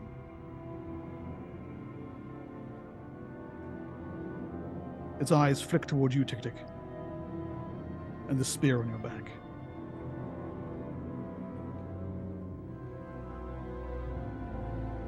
Welcome, it says.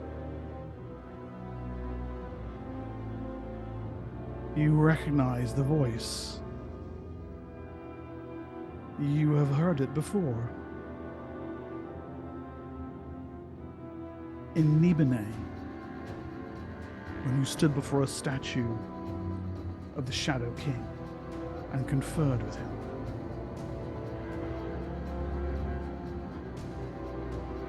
The woman at his side, likewise, is known to you. She smiles as you emerge from the rock. The Oba, sorceress queen of Golg.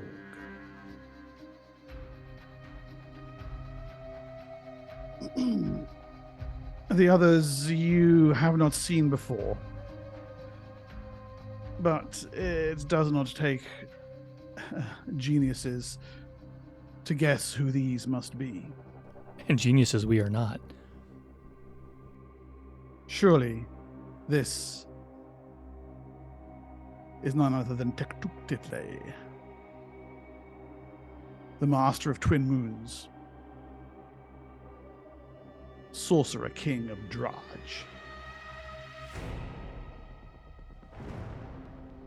And next to him, his aged features staring at you with patrician nobility. Statues of this figure you have glimpsed. Andropolis of Balik, the dictator, elected, it is said, to his office. And last among them, looking about herself fearfully, unsure perhaps why she is here and what price she will pay for emerging from her refuge in Ram.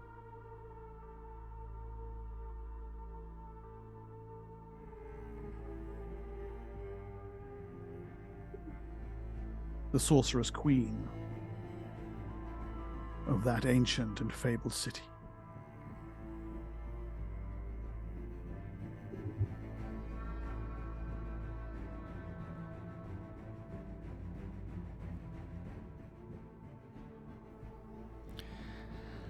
I'll whisper to my have companions, we had trouble taking down one. Better get a bucket. We're gonna need more buckets. Abalahre's eyes flick back and forth. She says nothing, holding her secrets. The Oba, the only one you have met in the flesh before, raises a hand. Please. Once we spoke, if not as allies, then at least with some amicability. We have no desire. Cast detect lies. Okay. At the moment, at least, she's not lying. I activate it. We have no desire to make war upon you. We have seen already what you are capable of. Instead,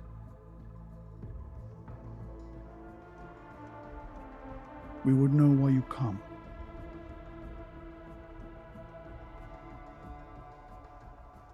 Rumor has it. We're here to kill the dragon, Rika says. No, we're here to come back and get our Avenging back. We're here for Korgunard. And what happens with the dragon is for us something we cannot decide upon because we don't know the full extent of the stories and the answers. That is None the of you truth. want to give us answers. If you did, you'd be the first person to actually do that. And that would allow us to make an informed decision in which we could all decide where we go from here. But yes, primarily we want the Evangian back. Great lengths and strides were made to bring him back from the Nether. Her eyes flick, and you can sense, if not hear, psychic communication, whipping back and forth between the I sorcerer monarch. say, Eunice. And I look which of these 6 reacts. Abalach Ray's eyes snap towards you. What say you? She walks gently in your direction. What say you? How know you this name? As I said, we've been piecing together all sorts of information, but we haven't figured out why you got him locked away. So that is the last piece of the puzzle that eludes us. This is what for us is a deciding factor. What you're doing, is it worthwhile or not? The terrible price that you make everybody in this world pay, is it worth it? We don't know. We want to know why. What's the levy for? Tell What's it them. paid for? Who's behind the ward? The Shadow King says again, and for a third time. Tell them.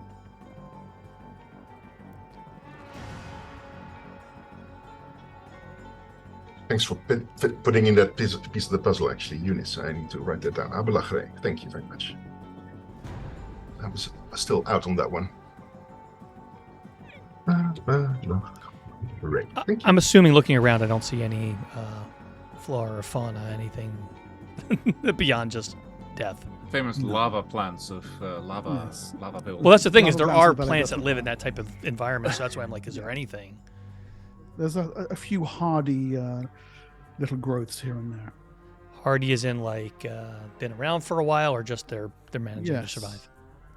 You wish to know, the Oba says, who? You wish to know why? Much I think you have learned. The Warbringer, the prophet of the Pale Tower, the first sorcerer. Yes. This is one person? Yes, That's what we figured. we think so. When one disappears, another comes. Tell me, this Warbringer, was he human too? We could never tell. I think yes. How did he betray you? He was Pyrene. Abalach says. The Shadow King snorts. At that word, I'm going to say, He was a- he conjecture was- my ass. He was a creature from the beyond. The Shadow King says. A From the human, beyond. the Obo counters. Neither Tectutilane nor Androponus have spoken. They look at each other. Androponus shrugs. We do not know. Assuming that's all truth so far. Yet you followed his orders. How did that Because of happen? what he gave us. He chose made- us. He made you champion, Yes. and he showed you how to defile. Yes. And he taught us the first steps on the road to transformation. So what benefit? The dragon bit. Yeah. What benefit? I think as a lure to bind us to his will, that we carried out his desire to wipe away the new races from the face of Athas. Tin is just going to cross his arms and just be like, has a big smile on his face. So the new races, that includes the humans. You are human. Or you We were. were. Yes. And that is what we learned. There was to have been a final champion. One he concealed from us. We thought it was himself, but that's not the case. Well, I'm confused. You just said Perhaps. something very important. You said there was a final chapter. There was to be a There final was chapter. to have been. One he concealed. So So was there it wasn't. concealed and finished, or was it just a plan? We do not know. I believe that he was to have abandoned the Warbringer, as he abandoned the Prophet of the Pale Tower, as he abandoned the first sorcerer, to become the final champion himself. That's what we thought. Yeah. Mm-hmm. It makes sense that he giveth, With and his then at track the end record. taketh. Yeah. She looks down towards you, Bingle Bangle. And you would have been pleased at the deeds of the final champion, for what he planned was a healing of this world. To put right what went wrong, to remake what was broken, to give back what was Is taken. she singling me out because I'm a halfling from the forest? Yeah, this is exactly. Yeah. Racist. Okay, that's fine. So that makes sense that he was a halfling himself. If he was of a stature unlike any other. The Through world magic is or through illusion. what? Illusion, yes. Perhaps he was. I think What not. went wrong? We found out. The Shadow King snarls. We found out, and we stopped him. Stopped him for creating a better world. Well, So why did we you- wouldn't be why here did for you that just world. kill him? We would have lost everything. Everything we labored for thousands of years, taken from us by a man. So why didn't you kill him? We could not. Why not? We could. Because he made you. He's too strong. So He is too strong, too powerful. He knows things we have never even guessed at. Binding, imprisoning was all that remained. Nibene here, made the Hollow. A place within the black, a place of nothingness. It contains nothing but the Warbringer. That is all that it is. Can I? You just said that Nibene created the Hollow. If this Warbringer, your previous master, knew infinitely more than you, then how come he can't escape the thing that you created? You know the answer to this, the Ogre says. The Levy. A tribute of souls, their energy offered up to keep him in place. So the Evangeline is worth more souls. That's why Ulrich got Yes. dispensation. Yes, an Evangeon. Thousands upon thousands. The life force of Athas itself. 77,000 to be precise. Huh, perhaps. The Lion King died to a bucket. And their son Nell. So, but maybe No. maybe you all didn't go far. And I mean, I'll ask you an honest question. Did any of you, including probably Hamanu, ever imagine that a band of people like us would take out several of the people that we have? Wouldn't you be the equivalent of the Warbringer to us?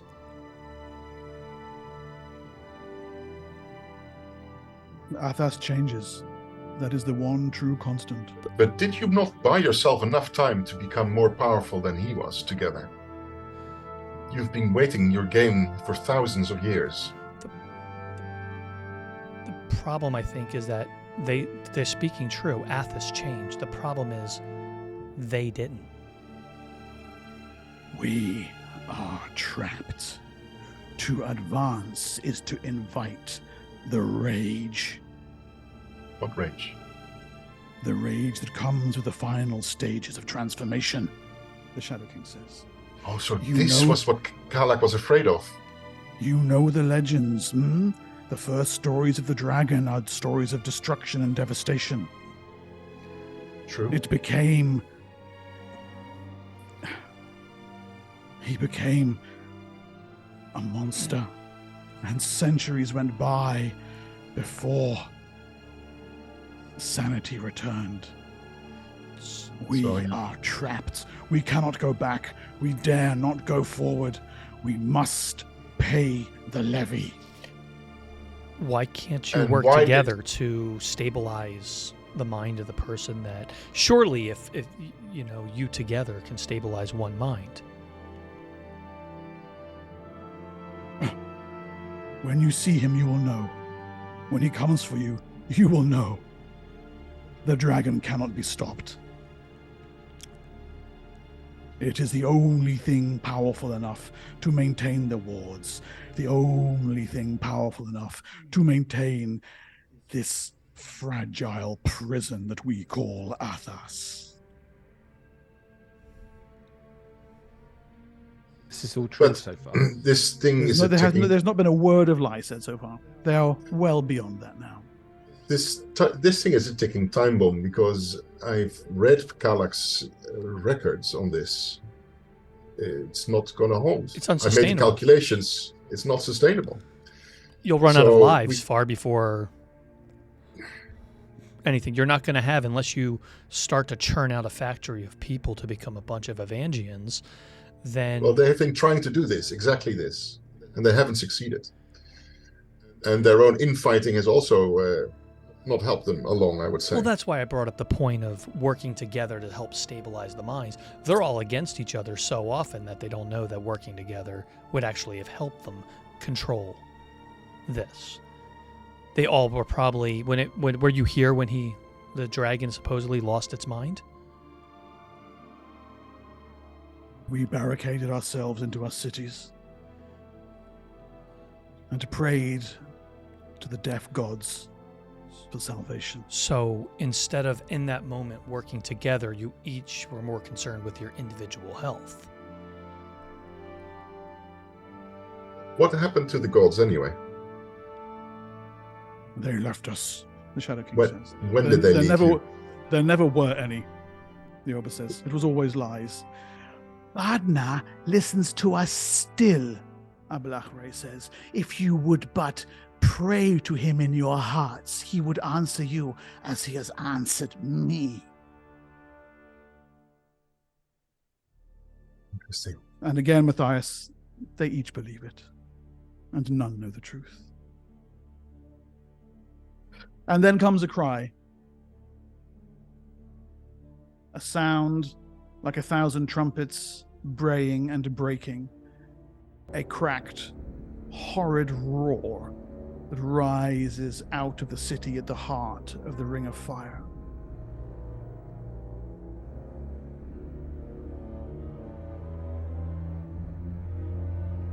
All heads turn in that direction.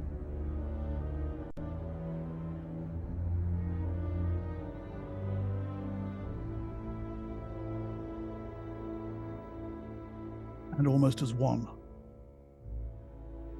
the Sorcerer Monarchs call upon their defensive spells. Surrounding themselves, the shimmering globes of force, twinkling beads of light.